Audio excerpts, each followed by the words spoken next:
So ಎಲ್ರಿಗೂ ನಮಸ್ಕಾರ. ನಾನು ನಿಮ್ಮ ಭರತ್. UPSC CAPF ಅಲ್ಲಿ ಆಲ್ ಇಂಡಿಯಾ ರ್ಯಾಂಕ್ 208 ತಗೊಂಡಿದ್ದೀನಿ. ಹಾಗೆ ರೀಸೆಂಟ್ ಆಗಿ ನಡೆದಂತಹ PSI ಎಕ್ಸಾಮ್ಸ್ ಅಲ್ಲಿ 545 ಮತ್ತೆ 402 ಅಲ್ಲಿ ಪೇಪರ್ 1 ಅಲ್ಲಿ ಔಟ್ ಆಫ್ 50 39 ಮತ್ತು 36.5 ಮಾರ್ಕ್ಸ್ ತಗೊಂಡಿದ್ದೀನಿ. ಸೊ ಏನು ಇಂಪಾರ್ಟೆಂಟು PSI ಎಕ್ಸಾಮ್ ಅಲ್ಲಿ? ಸೊ ಇವಾಗ ಆಲ್ರೆಡಿ ನಿಮ್ಗೆಲ್ಲರಿಗೂ ಗೊತ್ತಿದೆ, ಒಳ ಮೀಸಲಾತಿ ಆಲ್ಮೋಸ್ಟ್ ಫೈನಲೈಸ್ ಆಗ್ತಿದೆ. ಸೊ ಇವಾಗ ನೋಟಿಫಿಕೇಶನ್ಸ್ ಆಗುವಂತಹ ಸಮಯ. ಸೊ ನಾವಿವಾಗ ಏನು ಮಾಡಬೇಕು ಆ್ಯಸ್ ಅ ಸ್ಟೂಡೆಂಟ್? ನಾವು ಕುತ್ಕೊಂಡು ನಮ್ಮ ಸ್ಟ್ಯಾಟಿಕ್ ಸಬ್ಜೆಕ್ಟ್ಗಳನ್ನ ರಿವೈಸ್ ಮಾಡ್ಕೋಬೇಕು.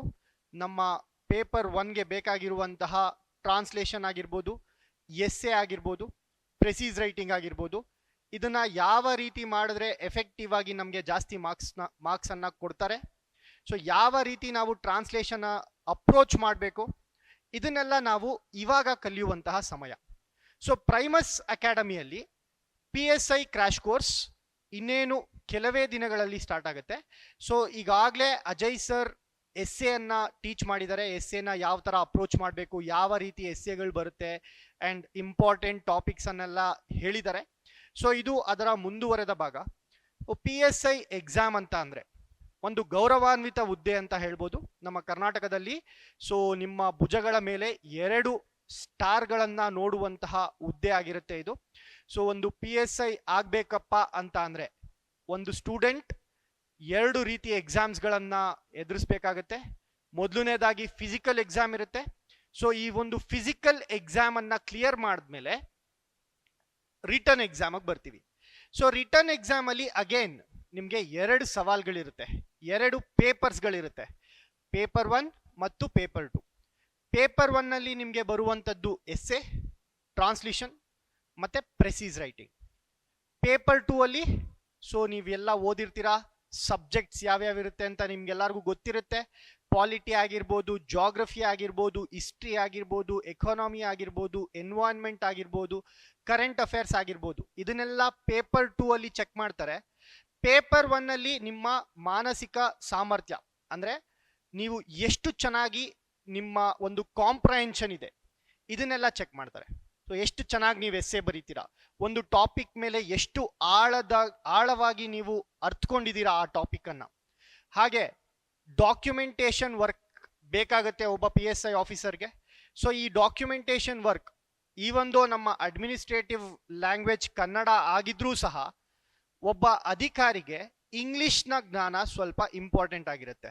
ಸೊ ಈ ಒಂದು ಇಂಗ್ಲಿಷ್ನ ಜ್ಞಾನವನ್ನು ಚೆಕ್ ಮಾಡೋದಕ್ಕೆ ನಿಮಗೆ ಟ್ರಾನ್ಸ್ಲೇಷನ್ ಅಂತ ಕೊಟ್ಟಿರ್ತಾರೆ. ಓಕೆ, ಸೊ ನಿಮ್ಮ ಪ್ಯಾಟರ್ನ್ನ ನೋಡಿದ್ರೆ ಒಂದು ಫಿಸಿಕಲ್ ಎಕ್ಸಾಮ್ ಇರುತ್ತೆ, ರಿಟರ್ನ್ ಎಕ್ಸಾಮ್ ಇರುತ್ತೆ, ಆಮೇಲೆ ಪೇಪರ್ 1 ಅಂತ ಬಂದರೆ ಇದರಲ್ಲಿ 50 ಮಾರ್ಕ್ಸ್ಗಳಿಗೆ ನಿಮಗೆ ಒಂದು ಪೇಪರನ್ನು ಕೊಟ್ಟಿರ್ತಾರೆ. ಸೊ ಈ ಒಂದು 50 ಮಾರ್ಕ್ಸನ್ನು ಪಡಿಬೇಕು ಅಂತ ಅಂದರೆ ನೀವು ಒಂದು ಎಸ್ಸೆಯನ್ನು ಬರೀಬೇಕು. ಈ ಎಸ್ಸೆ 20 ಮಾರ್ಕ್ಸ್ಗಳಿಗೆ ಇರುತ್ತೆ. ಹಾಗೆ ನಿಮಗೆ 2 ಟ್ರಾನ್ಸ್ಲೇಷನ್ಗಳಿರುತ್ತೆ.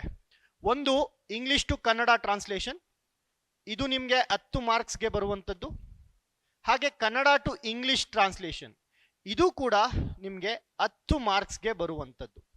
ಸೊ ಟೋಟಲ್ ಇಲ್ಲಿ 20, ಇಲ್ಲಿ 10, ಟೋಟಲ್ 30 ಆಯಿತು, ಇಲ್ಲೂ 10, 40 ಆಯಿತು. ಹಾಗೆ ಪ್ರೆಸೀಸ್ ರೈಟಿಂಗ್ ಅಂತ ಇರುತ್ತೆ, ಅಂದರೆ ಸಾರಾಂಶ ಬರವಣಿಗೆ. ಒಂದು ಪ್ಯಾಸೇಜನ್ನು ಕೊಟ್ಟಿರ್ತಾರೆ, ಆ ಪ್ಯಾಸೇಜನ್ನು ನೀವು ಕಡಿಮೆ ವರ್ಡ್ಸಲ್ಲಿ, ಕಡಿಮೆ ಪದಗಳಲ್ಲಿ ಅದೇ ಅರ್ಥವನ್ನು ನೀಡುವ ಹಾಗೆ ಒಂದು ಸಾರಾಂಶವನ್ನು ಬರಿಬೇಕಾಗತ್ತೆ. ಸೊ ಇದನ್ನು ನಾವು ಪ್ರೆಸೀಸ್ ರೈಟಿಂಗ್ ಅಂತ ಕರಿತೀವಿ. ಸೊ ಇಲ್ಲಿ ನಾವು ಏನು ಮಾಡಬೇಕಾಗತ್ತೆ, ಒಂದು ಪ್ಯಾಸೇಜನ್ನು 1/3 ವರ್ಡ್ಸ್ಗೆ ಇಳಿಸ್ಬೇಕಾಗತ್ತೆ. ಅಂದರೆ ಒಂದು ಪ್ಯಾಸೇಜ್ ಇವಾಗ ಒಂದು ವೇಳೆ 60 ವರ್ಡ್ಸ್ಗಳಿದ್ರೆ, ಒಂದು ವೇಳೆ 60 ವರ್ಡ್ಸಿನ ಪ್ಯಾಸೇಜನ್ನು ಕೊಟ್ಟಿದ್ರೆ ಅದನ್ನು ನೀವು 1/3 ಮಾಡಬೇಕಾಗತ್ತೆ. ಅಂದರೆ ಟೋಟಲ್ ಎಷ್ಟು ಮಾರ್ಕ್ಸ್ಗೆ ಬರಿಬೇಕು, ಎಷ್ಟು ವರ್ಡ್ಸ್ಗಳಲ್ಲಿ, ಎಷ್ಟು ಪದಗಳಲ್ಲಿ ಬರಿಬೇಕಾಗತ್ತೆ? 20 ಪದಗಳಲ್ಲಿ ಇದೇ ಮೀನಿಂಗನ್ನು ಕೊಡುವಂಥದ್ದು, ಇದೇ ಅರ್ಥವನ್ನು ಕೊಡಬೇಕು. ಈ 60 ವರ್ಡ್ಸ್, 60 ಪದಗಳು ನಾನು ಓದಿದ್ರೆ ನನಗೇನು ಅರ್ಥ ಆಗುತ್ತೆ, ಅದೇ ಅರ್ಥವನ್ನು ನೀವು 20 ಪದಗಳಲ್ಲಿ ಕೊಡಬೇಕಾಗತ್ತೆ. ಇದರ ಜೊತೆಗೆ ಒಂದು ಶೀರ್ಷಿಕೆಯನ್ನು, ಅಂದರೆ ಒಂದು ಟೈಟಲನ್ನು ಕೊಡಬೇಕಾಗತ್ತೆ. ಇದು ನಿಮ್ಮ ಪ್ರಿಸೀಸ್ ರೈಟಿಂಗ್ ಅಂತ ಕರಿತೀವಿ. ಸೊ ಇವಾಗ ಟ್ರಾನ್ಸ್ಲೇಷನ್ ಅಂತ ಬಂದರೆ ಇನ್ನೊಂದು ಮುಖ್ಯವಾದ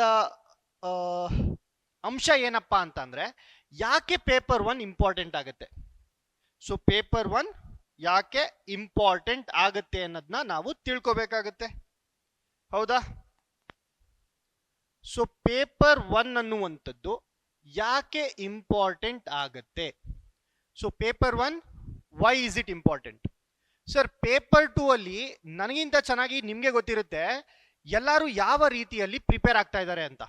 ಹೌದಾ?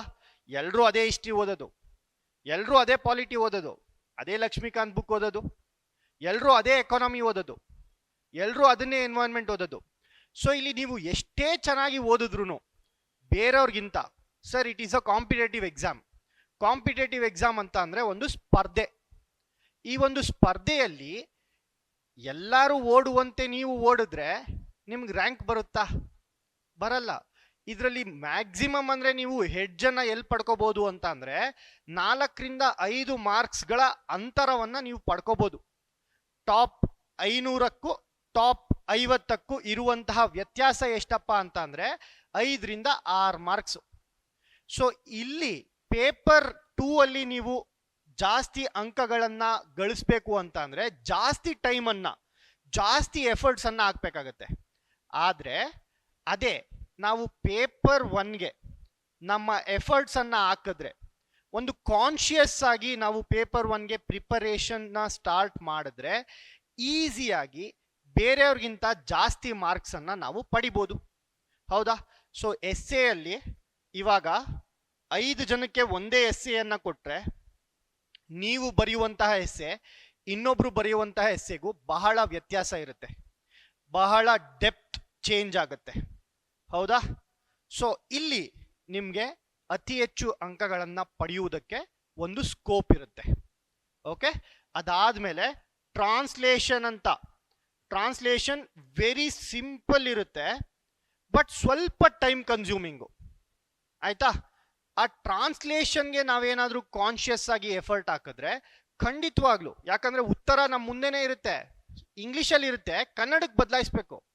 ಕನ್ನಡದಲ್ಲಿ ಉತ್ತರ ಇರುತ್ತೆ, ಅದನ್ನ ಇಂಗ್ಲಿಷ್ಗೆ ಬದಲಾಯಿಸ್ಬೇಕು.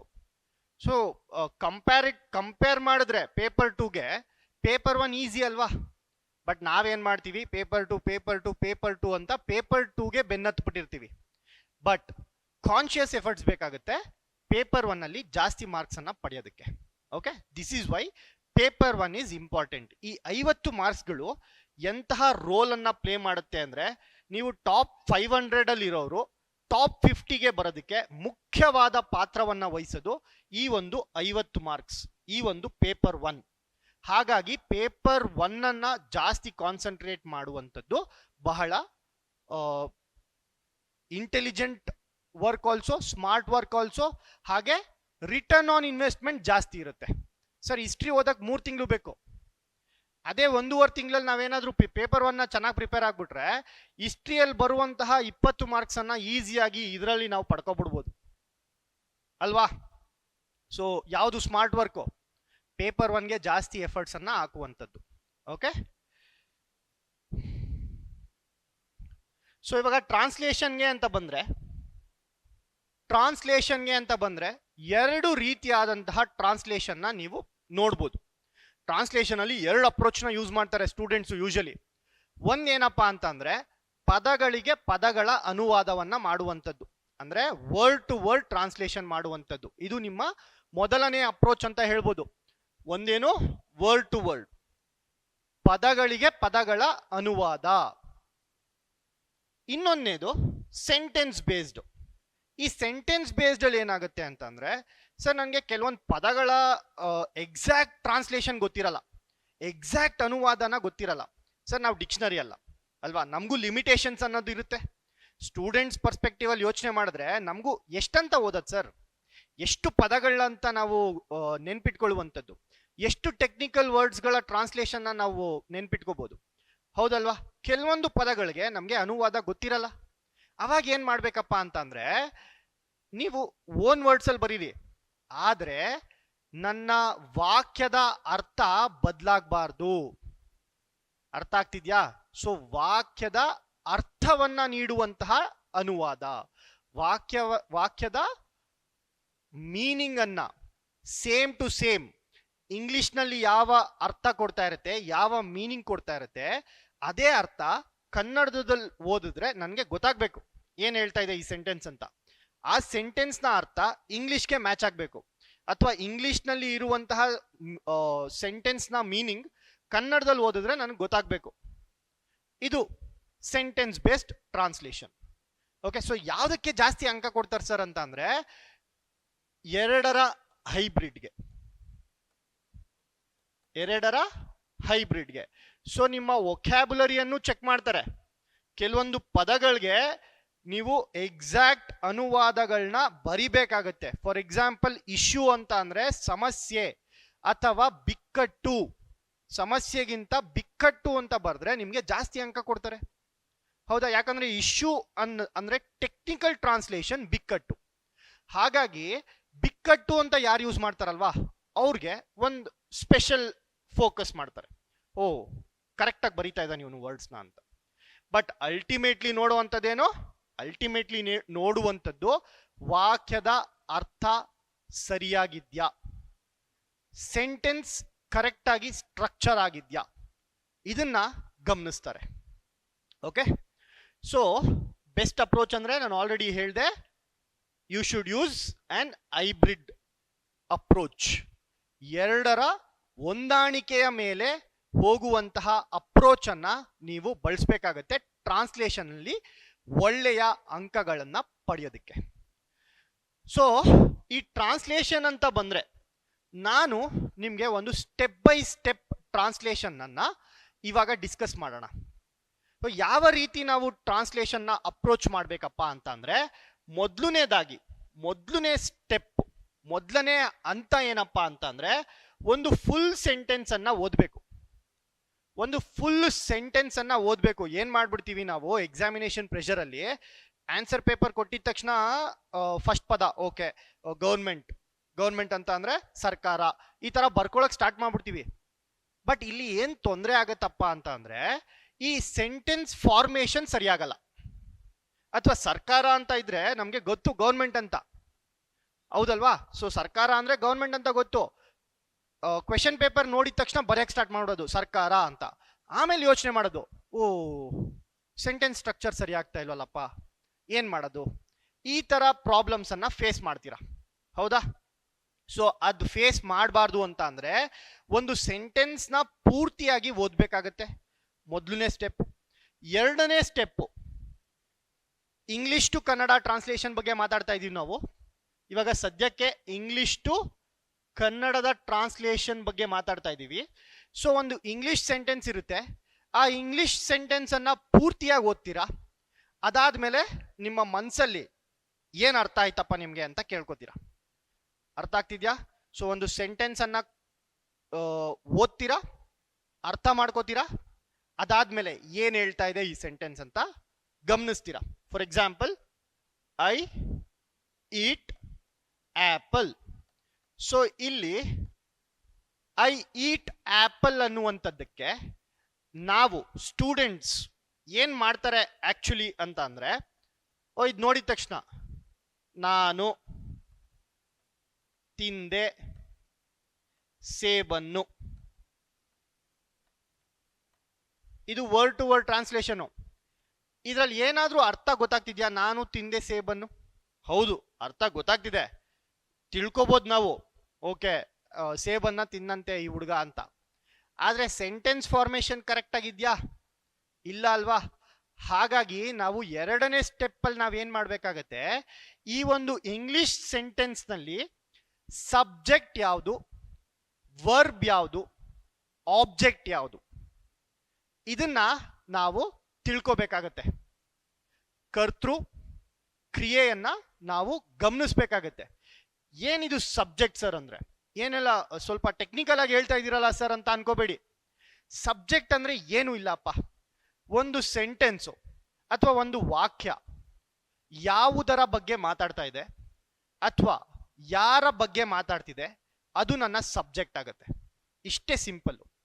So English to Kannada translation ಅಂತ ನೋಡಿದಾಗ ಒಂದಷ್ಟು ಇಂಗ್ಲಿಷ್ ಗ್ರಾಮರ್ ಅನ್ನ ಕಲಿಯುವಂಥದ್ದು ಬಹಳ ಇಂಪಾರ್ಟೆಂಟ್ ಆಗುತ್ತೆ. ಇಂಗ್ಲಿಷ್ ಗ್ರಾಮರ್ ಅನ್ನ ಕಲಿಯುವಂಥದ್ದು ಬಹಳ ಇಂಪಾರ್ಟೆಂಟ್ ಆಗುತ್ತೆ. ಯಾಕಂತ ಅಂದ್ರೆ ಒಂದು ಸೆಂಟೆನ್ಸ್ ಅರ್ಥಪೂರ್ಣವಾಗಿ ಆಗ್ಬೇಕು ಅಂತ ಅಂದಾಗ ನಾವು ಅದರ ಸ್ಟ್ರಕ್ಚರ್ ಅನ್ನ ಮೇಂಟೈನ್ ಮಾಡ್ಬೇಕಾಗತ್ತೆ, ಒಂದು ಸ್ಟ್ರಕ್ಚರ್ ಕೊಡ್ಬೇಕಾಗತ್ತೆ. ಸರ್ ಫಸ್ಟ್ ಸಬ್ಜೆಕ್ಟ್ ಬರ್ಬೇಕಾ, ಆಮೇಲೆ ವರ್ಬ್ ಬರ್ಬೇಕಾ, ಆಮೇಲೆ ಕ್ರಿಯಾಪದ ಬರ್ಬೇಕಾ, ಆಮೇಲೆ ಆಬ್ಜೆಕ್ಟ್ ಬರ್ಬೇಕಾ, ಇದೆಲ್ಲ ನಮ್ಗೆ ಗೊತ್ತಿರ್ಬೇಕಾಗತ್ತೆ ಕೆಲವೊಂದು, ಹೌದಾ? ಸೊ ಸಬ್ಜೆಕ್ಟ್ ವರ್ಬ್ ಅಗ್ರಿಮೆಂಟ್ ಅನ್ನುವಂಥದ್ದು ಇಂಪಾರ್ಟೆಂಟ್ ಆಗತ್ತೆ. ಅದೇ ರೀತಿ ಟೆನ್ಸಸ್ಗಳು ಇಂಪಾರ್ಟೆಂಟ್ ಆಗತ್ತೆ, ಅಂದ್ರೆ ಕಾಲಘಟ್ಟಗಳು. ಸರ್ ಐ ಈಟ್ ಆಪಲ್, ನಾನು ತಿಂದೆ ಸೇಬನ್ನು, ಆಯ್ತಲ್ವಾ? ಆಲ್ರೆಡಿ ತಿಂದ್ಬಿಟ್ಟಿದ್ದೀನಿ, ಹಾಗಾಗಿ ತಿಂದೆ. ಐ ವಿಲ್ ಈಟ್ ಅಂದ್ರೆ ಮುಂದೆ ತಿಂತೀನಿ ಅಂತ. ಸೊ ಇಲ್ಲಿ ತಿಂದೆ ಅಂತ ಬಳಸಬಾರ್ದು, ತಿನ್ನುತ್ತೇನೆ ಅಂತ ಬಳಸಬೇಕು. ಅರ್ಥ ಆಗ್ತಿದ್ಯಾ? ಟೆನ್ಸಸ್ ಮೇಲೆ ಯಾವ ತರ ಡಿಪೆಂಡ್ ಆಗ್ತಿದೆ ನನ್ನ ಟ್ರಾನ್ಸ್ಲೇಷನ್ ಅಂತ.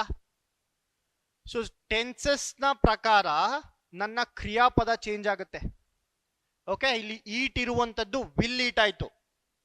ಭವಿಷ್ಯತ್ ಕಾಲದಲ್ಲಿ ತಿನ್ನುತ್ತೇನೆ ಆಯ್ತು.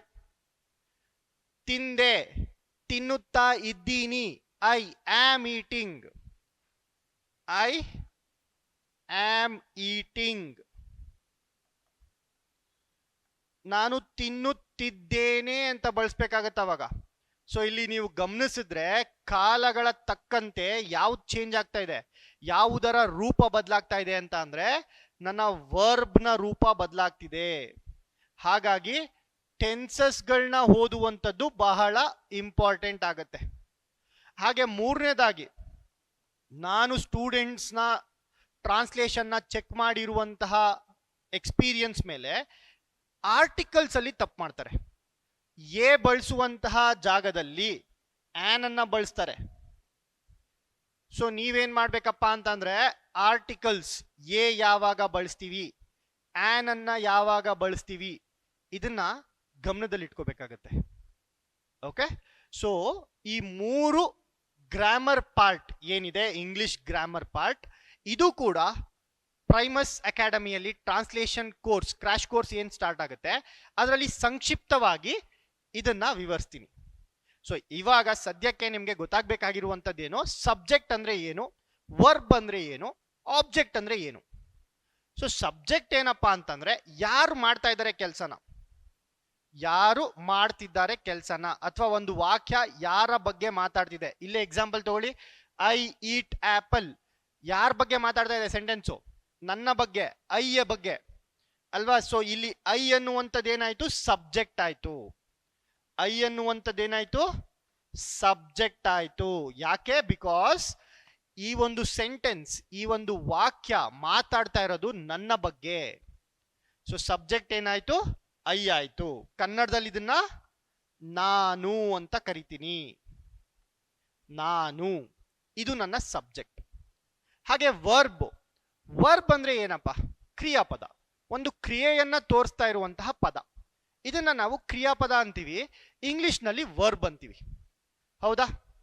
ಸೊ ಈ ವರ್ಬ್ ಯಾವುದೇ ಆಕ್ಷನ್ ಅನ್ನ ತೋರಿಸ್ತಾ ಇದ್ರೆ, ಯಾವ್ದಾದ್ರು ಒಂದು ಕ್ರಿಯೆ ನಡೀತಾ ಇದೆಯಾ, ಏನಾದ್ರೂ ಆಕ್ಷನ್ ನಡೀತಾ ಇದೆಯಾ ಅಂತ ತೋರಿಸುವಂತಹ ಪದಗಳಿಗೆ ನಾವು ಕ್ರಿಯಾಪದ ಅಂತೀವಿ ಅಥವಾ ವರ್ಬ್ಸ್ ಅಂತ ಕರಿತೀವಿ. ಈ ಒಂದು ಸೆಂಟೆನ್ಸ್ ನಲ್ಲಿ ವರ್ಬ್ ಯಾವುದು ಕ್ರಿಯೆಯನ್ನ ತೋರಿಸ್ತಾ ಇದೆ? ತಿನ್ನುವಂಥದ್ದು, ಈಟ್ ಅನ್ನುವಂಥದ್ದು ಒಂದು ಕ್ರಿಯೆಯನ್ನ ತೋರಿಸ್ತಾ ಇದೆ. ಹಾಗಾಗಿ ಈಟ್ ಅನ್ನುವಂಥದ್ದು ನನ್ನ ವರ್ಬ್ ಆಯ್ತು. ಸೊ ಈಟ್, ಈಟ್ ಅನ್ನುವಂಥದ್ದು ವರ್ಬ್ ಆಯ್ತು. ಸೊ ಐ ಈಟ್ ಆಪಲ್, ನಾನು ಸೇಬನ್ನು ತಿನ್ನುತ್ತೇನೆ. ತಿಂದೆ ಅಂದ್ರೆ ಪಾಸ್ಟ್ ಟೆನ್ಸ್ ಆಯ್ತು. ಪಾಸ್ಟ್ ಟೆನ್ಸ್ ಬರ್ಬೇಕಿತ್ತು ಅಂದ್ರೆ ಏಟ್ ಬರ್ಬೇಕಿತ್ತು ತಿಂದೆ ಅನ್ನುವಂಥದ್ದಕ್ಕೆ. ತಿನ್ನುತ್ತೇನೆ, I eat. Okay, I eat ಅನ್ನುವಂಥದ್ದು ಯಾವ ಟೆನ್ಸ್ ಅಲ್ಲಿ ಇದೆ? ಇದು ಪ್ರೆಸೆಂಟ್ ಟೆನ್ಸ್ ಅಲ್ಲಿ ಇರುವಂಥದ್ದು. ಓಕೆ, ಸೊ ಒಂದು ಸ್ಟೇಟ್ ಅನ್ನ ತೋರಿಸುವಂಥದ್ದು. ಹಾಗಾಗಿ ಈಟ್ ಅನ್ನುವಂಥದ್ದು ವರ್ಬ್ ಆಯ್ತು. ಓಕೆ, ಇಲ್ಲಿ ವಿಲ್ ಈಟ್ ಅಂತ ಹಾಕಿದ್ರೆ ವಿಲ್ ಈಟ್, ವಿಲ್ ಈಟ್ ಅನ್ನುವಂಥದ್ದು ನನ್ನ ವರ್ಬ್ ಅನ್ನ ತೋರಿಸುತ್ತೆ, ಕ್ರಿಯೆಯನ್ನ ತೋರಿಸುತ್ತೆ. ಹಾಗೆ ಇದರ ಟ್ರಾನ್ಸ್ಲೇಷನ್ ಏನಾಗುತ್ತೆ? ತಿನ್ನುತ್ತೇನೆ ಅಂತ ಆಗತ್ತೆ. ಹೌದಾ? ಸೊ ದಟ್ ಈಸ್ ವೈ ಯಾಕೆ ವರ್ಡ್ ಟು ವರ್ಡ್ ತಪ್ಪಾಗತ್ತೆ ಅಂತ ಅಂದ್ರೆ, ಐ ಅಂದ್ರೆ ನಾನು, ಈಟ್ ಅಂದ್ರೆ ತಿನ್ನು, ಆಪಲ್ ಅಂದ್ರೆ ಸೇಬು, ನಾನು ತಿನ್ನು ಸೇಬನ್ನು, ಈ ತರ ಬಂದ್ಬಿಡುತ್ತೆ ಕನ್ನಡದಲ್ಲಿ ಟ್ರಾನ್ಸ್ಲೇಷನ್ ವರ್ಡ್ ಟು ವರ್ಡ್ ಮಾಡಿದ್ರೆ. ಹಾಗಾಗಿ ನಾವು ಗಮನಿಸ್ಬೇಕು ಸಬ್ಜೆಕ್ಟ್ ಯಾವುದು, ವರ್ಬ್ ಯಾವುದು, ಆಬ್ಜೆಕ್ಟ್ ಅಂದ್ರೆ ಏನು, ಯಾರ ಮೇಲೆ ಕೆಲಸ ನಡೀತಿದೆ, ಯಾವುದರ ಮೇಲೆ ಕೆಲಸ ನಡೀತಿದೆ, ಅದು ನನ್ನ ಆಬ್ಜೆಕ್ಟ್ ಆಗುತ್ತೆ. ಸೊ ಇಲ್ಲಿ ಯಾರ ಮೇಲೆ ಈ ಒಂದು ತಿನ್ನುತ್ತೇನೆ ಅನ್ನುವಂಥದ್ದನ್ನ ಯಾರ ಮೇಲೆ ಪ್ರಯೋಗ ಮಾಡ್ತಾ ಇದ್ದೀನಿ ನಾನು, ಸೇಬಿನ ಮೇಲೆ, ಆಪಲ್ನ ಮೇಲೆ.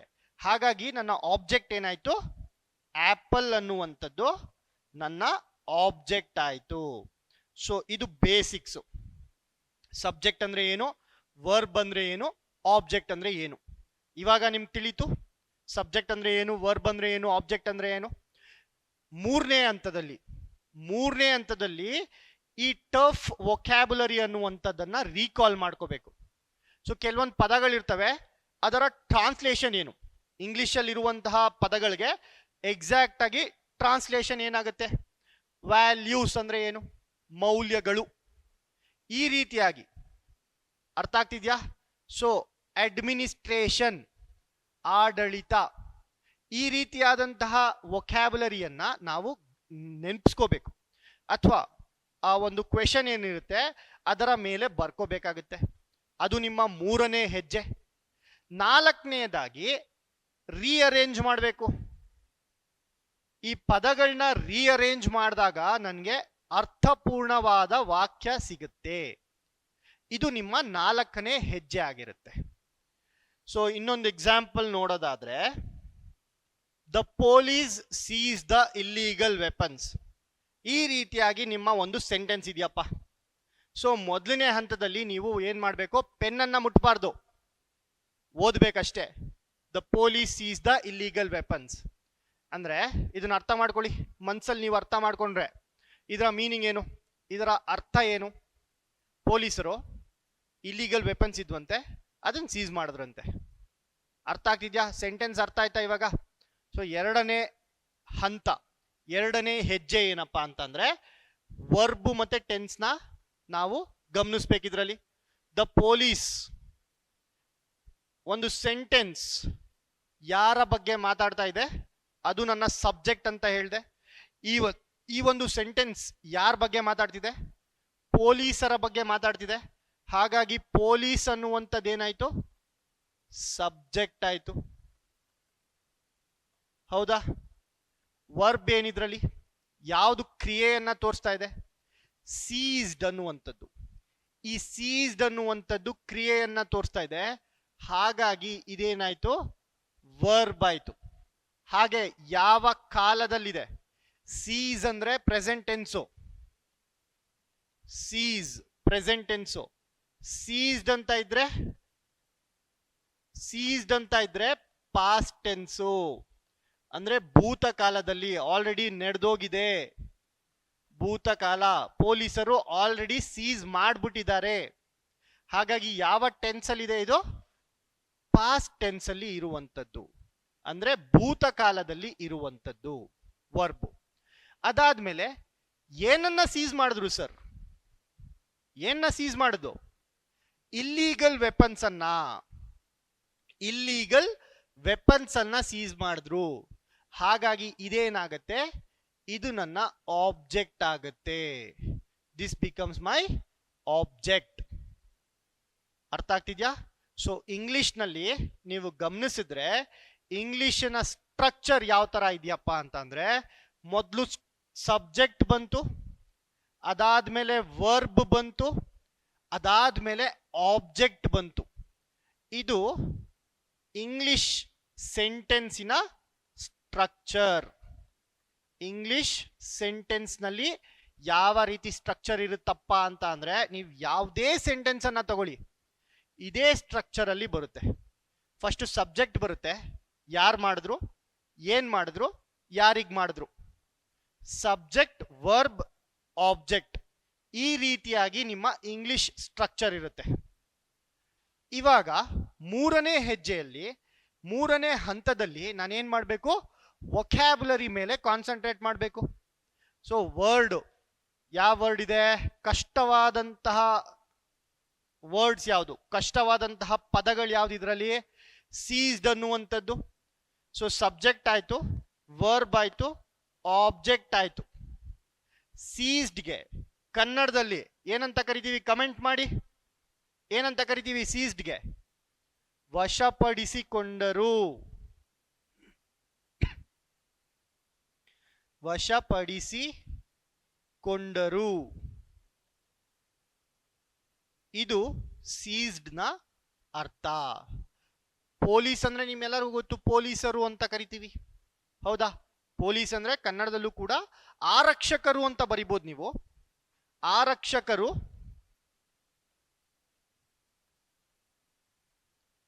ಅಥವಾ ಪೊಲೀಸರು ಅಂತ ಬರೆದ್ರೂ ಕೂಡ ಏನು ತಪ್ಪಾಗಲ್ಲ. ಯಾಕಂದ್ರೆ ಕನ್ನಡದಲ್ಲಿ ಅತಿ ಹೆಚ್ಚಾಗಿ ನಾವು ಬಳಸ್ತೀವಿ ಪೊಲೀಸರು ಅಂತ.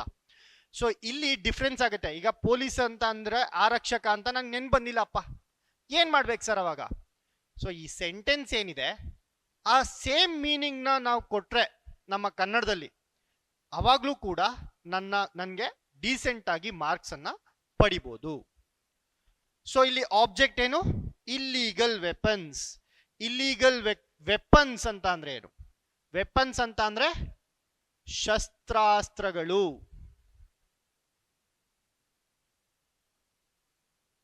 ಇಲ್ಲೀಗಲ್, ಸೊ ಏನೋ ಇಲ್ಲೀಗಲ್ ಕೆಲಸ ನಡೀತಾ ಇದೆ ಅಂತ ಅಂದ್ರೆ ಏನಂತೀವಿ ನಾವು? ಅಕ್ರಮ. ಅಕ್ರಮ ಅಂತ ಅಂತೀವಿ. ಹಾಗಾಗಿ ಅಕ್ರಮ ಶಸ್ತ್ರಾಸ್ತ್ರಗಳು ಅಂತ ಬರುತ್ತೆ. ಅಕ್ರಮ ಶಸ್ತ್ರಾಸ್ತ್ರಗಳು.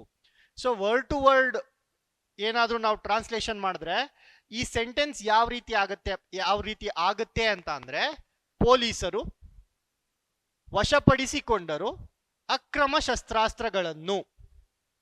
ಇದು ಅರ್ಥಪೂರ್ಣವಾಗಿದ್ರೂ ಕೂಡ, ಅಂದ್ರೆ ಅರ್ಥ ಕೊಡ್ತಿದ್ರು ಕೂಡ ಇಲ್ಲಿ ನನ್ನ ಸ್ಟ್ರಕ್ಚರ್ ಸರಿ ಇಲ್ಲ. ಸೊ ಏನ್ ಮಾಡ್ಬೇಕಪ್ಪ ಅಂತ ಅಂದ್ರೆ, 4ನೇ ಹೆಜ್ಜೆಯಲ್ಲಿ ನೀವು ರೀಅರೇಂಜ್ಮೆಂಟ್ ಮಾಡ್ಬೇಕಾಗತ್ತೆ. ರೀಅರೇಂಜ್ಮೆಂಟ್ ಯಾವ ರೀತಿ ರೀಅರೇಂಜ್ಮೆಂಟ್ ಮಾಡಬೇಕು ಅಂದ್ರೆ, ಪೊಲೀಸರು ಅಥವಾ ಆರಕ್ಷಕರು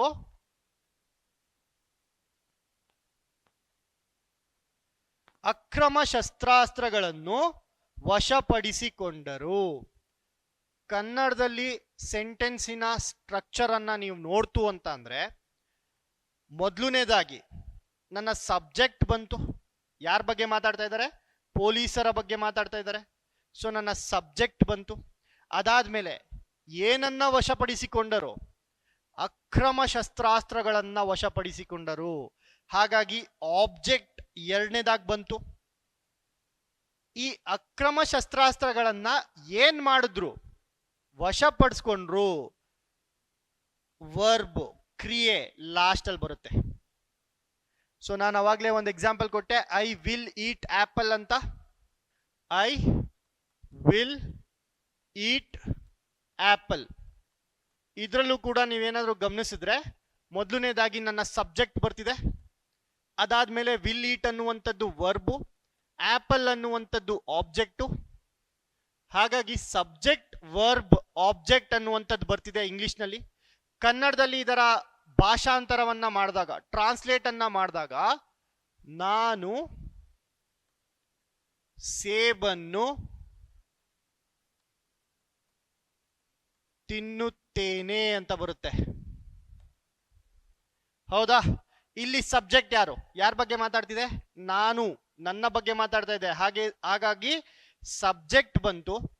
ಅದಾದ್ಮೇಲೆ ಯಾರನ್ನ ಅಥವಾ ಏನನ್ನ? ಸೇಬನ್ನ, ಅಂದ್ರೆ ಆಬ್ಜೆಕ್ಟ್ ಬಂತು. ಆಮೇಲೆ ಏನ್ ಮಾಡ್ತಾ ಇದ್ದೀನಿ? ತಿನ್ನುತ್ತಿದ್ದೇನೆ. ಇದು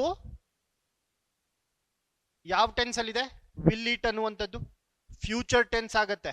ಹಾಗಾಗಿ ತಿನ್ನುತ್ತೇನೆ ವರ್ಬ್ ಜೊತೆಗೆ ಫ್ಯೂಚರ್ ಟೆನ್ಸ್ ಅಲ್ಲಿ ಇರುವಂತಹ ವರ್ಬ್.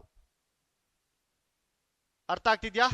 ಸೊ ಕನ್ನಡದಲ್ಲಿ ನನ್ನ ಸಬ್ಜೆಕ್ಟ್ ನ ಸ್ಟ್ರಕ್ಚರ್ ಯಾವ ತರ ಇರುತ್ತೆ? Subject, object, verb. ಇದು ನನ್ನ ಕನ್ನಡದ ವಾಕ್ಯದ ಸ್ಟ್ರಕ್ಚರ್ ಆಗಿರುತ್ತೆ. ಸೊ ಇದ್ರ ಬಗ್ಗೆ ಇನ್ನಷ್ಟು ನೋಡೋಣ. ಸೊ ಆಲ್ರೆಡಿ ನಿಮಗೆ ಹೇಳಿದ್ದೀನಿ. ಸೊ ವೆರಿ ಶಾರ್ಟ್ಲಿ ಇನ್ನೇನು ಕೆಲವೇ ದಿನಗಳಲ್ಲಿ ಪ್ರೈಮಸ್ ಅಕಾಡೆಮಿಯಿಂದ ಒಂದು PSI ಕ್ರ್ಯಾಶ್ ಕೋರ್ಸ್ ಇನ್ನೇನು ಸ್ಟಾರ್ಟ್ ಆಗ್ತಿದೆ. ಅದರಲ್ಲಿ ಟ್ರಾನ್ಸ್ಲೇಷನ್, ಭಾಷಾಂತರ ಮತ್ತು ಪ್ರೆಸಿಸ್ ರೈಟಿಂಗ್ ಅನ್ನ ನಾನೇ ಹ್ಯಾಂಡಲ್ ಮಾಡ್ತಾ ಇರ್ತೀನಿ. ಸೊ ಯಾರಿಗೆಲ್ಲ ಇಷ್ಟ ಆಗುತ್ತೆ ಅವರು ಈ ಒಂದು ವಿಡಿಯೋದ ಕೆಳಗೆ ಕಮೆಂಟ್ ಮಾಡ್ಬೋದು. Okay, so let's go to the next thing. ಎರಡನೇ ಇಂಪಾರ್ಟೆಂಟ್ ಆಸ್ಪೆಕ್ಟ್ ಟ್ರಾನ್ಸ್ಲೇಷನ್ ಅಲ್ಲಿ ಎರಡನೇ ಮುಖ್ಯವಾದ ಅಂಶ ಯಾವ್ದಪ್ಪ ಅಂತ ಅಂದ್ರೆ ವೊಕ್ಯಾಬುಲರಿ ಪಾರ್ಟ್. ಸೊ ನಮ್ಮ ಸ್ಟೂಡೆಂಟ್ಸ್ ಏನ್ ಮಾಡ್ತಾರೆ ಅಂತ ಅಂದ್ರೆ ಎಕ್ಸಾಮ್ ಹತ್ರ ಇದ್ದಾಗ, ಸರ್ ನನ್ಗೊಂದು 200 ವರ್ಡ್ಸ್ ಕೊಡಿ ಸರ್, ನಾನು ಬಯಾಟ್ ಮಾಡ್ಬಿಡ್ತೀನಿ. ಸರ್ ನನ್ಗೊಂದು 300 ವರ್ಡ್ಸ್ ಕೊಡಿ ಸರ್, ನಾನು ಬಯಾಟ್ ಮಾಡ್ಬಿಡ್ತೀನಿ. ಸರ್ ನೀವು ಬಯಾಟ್ ಮಾಡ್ತೀರಾ ಕರೆಕ್ಟು, ಬಟ್ ನೀವು ಬಯಾಟ್ ಮಾಡಿರೋದೇ ಬರ್ಬೇಕಾದ್ರಲ್ಲಿ ಬರುತ್ತಾ? ಇಲ್ಲ ಅಲ್ವಾ? ಯಾಕೆ ಚಾನ್ಸ್ ತಗೋತೀರಾ? ಸೊ ವೊಕ್ಯಾಬುಲರಿಯನ್ನ ಹೇಗೆ ಡೆವಲಪ್ ಮಾಡ್ಕೋಬೇಕು, ವೊಕ್ಯಾಬುಲರಿಯನ್ನ ಡೆವಲಪ್ ಮಾಡ್ಕೊಳ್ಳುವಂಥದ್ದು ಹೇಗೆ, ಇದು ಸಾಕಷ್ಟು ವಿದ್ಯಾರ್ಥಿಗಳು ನನಗೆ ಕೇಳುವಂತಹ ಪ್ರಶ್ನೆ. ಇದು ಏನ್ ಮಾಡ್ಬೇಕು ಸರ್ ವೊಕ್ಯಾಬುಲರಿನ ಡೆವಲಪ್ ಮಾಡ್ಕೋಬೇಕಂದ್ರೆ? ಸರ್ ನಾನು ಕನ್ನಡ ಮೀಡಿಯಂ ಸ್ಟೂಡೆಂಟ್ ಸರ್, ನನ್ನ ವೊಕ್ಯಾಬುಲರಿ ಇಂಗ್ಲಿಷ್ ವೊಕ್ಯಾಬುಲರಿನ ಹೇಗೆ ಅಭಿವೃದ್ಧಿ ಮಾಡ್ಕೋಬಹುದು, ಹೇಗೆ ಡೆವಲಪ್ ಮಾಡ್ಕೋಬಹುದು ಸರ್? ನಾನು ಹೇಗೆ ವೊಕ್ಯಾಬುಲರಿ ಇಂಪ್ರೂವ್ ಆಗುತ್ತೆ ಅಂತ ಅಂದ್ರೆ, ನಾವ್ ಏನೇ ಮಾಡ್ಲಿ, ಯಾವುದೇ ಪುಸ್ತಕವನ್ನ ಓದಿ ಅಥವಾ ಯಾವುದೇ ನ್ಯೂಸ್ ಪೇಪರ್ ಅನ್ನ ಓದಿ ಅಥವಾ ಯಾವುದೇ ಸಬ್ಜೆಕ್ಟ್ ಅನ್ನ ಓದಿ, ಅದರಲ್ಲಿ ನಿಮ್ಗೆ ಕೆಲವೊಂದು ಪದಗಳ ಮೀನಿಂಗ್ ಗೊತ್ತಿರಲ್ಲ ಕನ್ನಡದಲ್ಲಿ ಅಲ್ವಾ? ಸೊ ನಾವ್ ಏನ್ ಮಾಡ್ಬೇಕಪ್ಪ ಅಂತ ಅಂದ್ರೆ, ನಾವ್ ಏನೇ ಓದಿದ್ರು ಒಂದು ವೇಳೆ ಆ ಪದದ ಟ್ರಾನ್ಸ್ಲೇಷನ್ ನಮ್ಗೆ ಗೊತ್ತಿಲ್ಲ ಅಂತಂದ್ರೆ, ಆ ಪದದ ಮೀನಿಂಗ್ ನಮ್ಗೆ ಗೊತ್ತಿಲ್ಲ ಅಂತಂದ್ರೆ, ಇಮಿಡಿಯೇಟ್ ಆಗಿ ಫೋನ್ ಅನ್ನ ತಗೋಬೇಕು. ಫೋನ್ ಇರುವಂತದ್ದು ಬರೀ ಇನ್ಸ್ಟಾಗ್ರಾಮ್, ಸ್ನ್ಯಾಪ್ಚಾಟ್, ಫೇಸ್ಬುಕ್, ಯೂಟ್ಯೂಬ್ಗೆ ಮಾತ್ರ ಅಲ್ಲ. ಸೊ ನಾವು ಸ್ಟಡಿ ಪರ್ಪಸ್ಗೆ ಎಫೆಕ್ಟಿವ್ ಆಗಿ ನಮ್ಮ ಫೋನನ್ನು ಯೂಸ್ ಮಾಡಿದ್ರೆ ನಾವು ಖಂಡಿತವಾಗ್ಲೂ ಎಫೆಕ್ಟಿವ್ ಆಗಿ ಓದ್ಬೋದು, ಸ್ಮಾರ್ಟ್ ಆಗಿ ಓದ್ಬೋದು. ಹೇಗೆ? ನ್ಯೂಸ್ ಪೇಪರ್ ಓದ್ತಾ ಇರ್ತೀನಿ ನಾನು. ಸೊ ಒಂದು ಆರ್ಟಿಕಲ್ ಕನ್ನಡನೋ ಇಂಗ್ಲಿಷೋ ಯಾವುದಾದ್ರೂ ಆಯಿತು. ಸೊ ಒಂದು ಆರ್ಟಿಕಲ್ ಇರುತ್ತೆ, ಹೌದಾ? ನ್ಯೂಸ್ ಪೇಪರಲ್ಲಿ ಒಂದೇ ಒಂದು ಆರ್ಟಿಕಲ್ ಇರುತ್ತೆ. ಆ ಒಂದು ಆರ್ಟಿಕಲ್ ಅನ್ನ ಓದಬೇಕಾದ್ರೆ ಕೆಲವಷ್ಟು ಪದಗಳದ ಮೀನಿಂಗ್ ನಮಗೆ ಗೊತ್ತಿರಲ್ಲ, ಹೌದಾ? ಈ ಮೀನಿಂಗ್ ಗೊತ್ತಿಲ್ಲದೆ ಇರುವಂತಹ ಸಂದರ್ಭದಲ್ಲಿ ನಾವೇನ್ ಮಾಡ್ಬೇಕಂದ್ರೆ ಇಮಿಡಿಯೇಟ್ ಆಗಿ ಸರ್ಚ್ ಮಾಡ್ಬೇಕು ಆ ಪದನ. ಏನಂತಾರೆ ಇಂಗ್ಲಿಷಲ್ಲಿ ಇದನ್ನ ಅಂತ, ಏನಿದರ translation, what is the meaning of this? ಈ ತರ ಪ್ರಶ್ನೆಗಳನ್ನ ನಿಮಗೆ ನೀವೇ ಕೇಳ್ಕೊಂಡಾಗ ನಿಮ್ಮ ವೊಕ್ಯಾಬುಲರಿ ಆಟೋಮೆಟಿಕ್ ಆಗಿ ಇಂಪ್ರೂವ್ ಆಗುತ್ತೆ. ಓಕೆ, ಸೊ ಎವ್ರಿ ಡೇ ಏನ್ ಮಾಡ್ಬೇಕಾಗತ್ತೆ? ಪ್ರತಿದಿನ ಒಂದು ಆರ್ಟಿಕಲ್, ಕನ್ನಡದ ಒಂದು ಆರ್ಟಿಕಲ್, ಹೆಂಗಿದ್ರು ಓದ್ತಾ ಇರ್ತೀರಾ ನೀವು ಕರೆಂಟ್ ಅಫೇರ್ಸ್ಗೆ ಅಂತ, ಪೇಪರ್ 2ಗೆ ಕರೆಂಟ್ ಅಫೇರ್ಸ್ಗೆ ನ್ಯೂಸ್ ಪೇಪರ್ ಓದ್ತಾ ಇರ್ತೀರಾ ಅಲ್ವಾ ನೀವು? ಸೊ ಅದೇ ರೀತಿ ಪೇಪರ್ 1ಗೂ ಕೂಡ ಯಾವಾಗ ನೀವು ಒಂದು ಕನ್ನಡ ಆರ್ಟಿಕಲ್ ಅನ್ನ ಓದ್ತಿರ್ತೀರಾ, ಆ ಆರ್ಟಿಕಲ್ ನಲ್ಲಿ ಕೆಲವಷ್ಟು ಪದಗಳನ್ನ, ಯಾವ ಪದಗಳು ನಿಮ್ಗೆ ಗೊತ್ತಿಲ್ಲ ಅದನ್ನ ಸರ್ಚ್ ಮಾಡಬೇಕು. ಓ ಇದು ಸ್ವಲ್ಪ ಕಷ್ಟ ಇದೆಯಪ್ಪ ಅಂತ ಅಂದಾಗ ಆ ಪದಗಳನ್ನ ಬರ್ಕೋಬೇಕು. ಇದು ಮೊದಲನೇ ಹೆಜ್ಜೆ. ಎರಡನೇದು, ಒಂದು ಇಂಗ್ಲಿಷ್ ಆರ್ಟಿಕಲ್ ಅನ್ನ ಓದಿ. ಒಂದು ಇಂಗ್ಲಿಷ್ ಆರ್ಟಿಕಲ್ ಅನ್ನ ಓದಿ. ಇಂಗ್ಲಿಷ್ ಆರ್ಟಿಕಲ್ ಅನ್ನ ಓದಿದಾಗ ಇದೇ ರೀತಿ ಒಂದು ಆರ್ಟಿಕಲ್ ಅಲ್ಲಿ ಕೆಲವಷ್ಟು ಪದಗಳಿರ್ತವೆ, ಆ ಪದಗಳ ಮೀನಿಂಗ್ ನಮಗೆ ಗೊತ್ತಿರಲ್ಲ. ಅವಾಗ ನಾವ್ ಏನ್ ಮಾಡ್ಬೇಕಪ್ಪ ಅಂತಂದ್ರೆ ಆ ಪದಗಳನ್ನ ಸರ್ಚ್ ಮಾಡಬೇಕು. ಸ್ವಲ್ಪ ಡಿಫಿಕಲ್ಟ್ ವರ್ಡ್ ಅಂತ ಅನ್ಸಿದ್ರೆ ಆ ವರ್ಡ್ನ ಬರ್ಕೋಬೇಕು.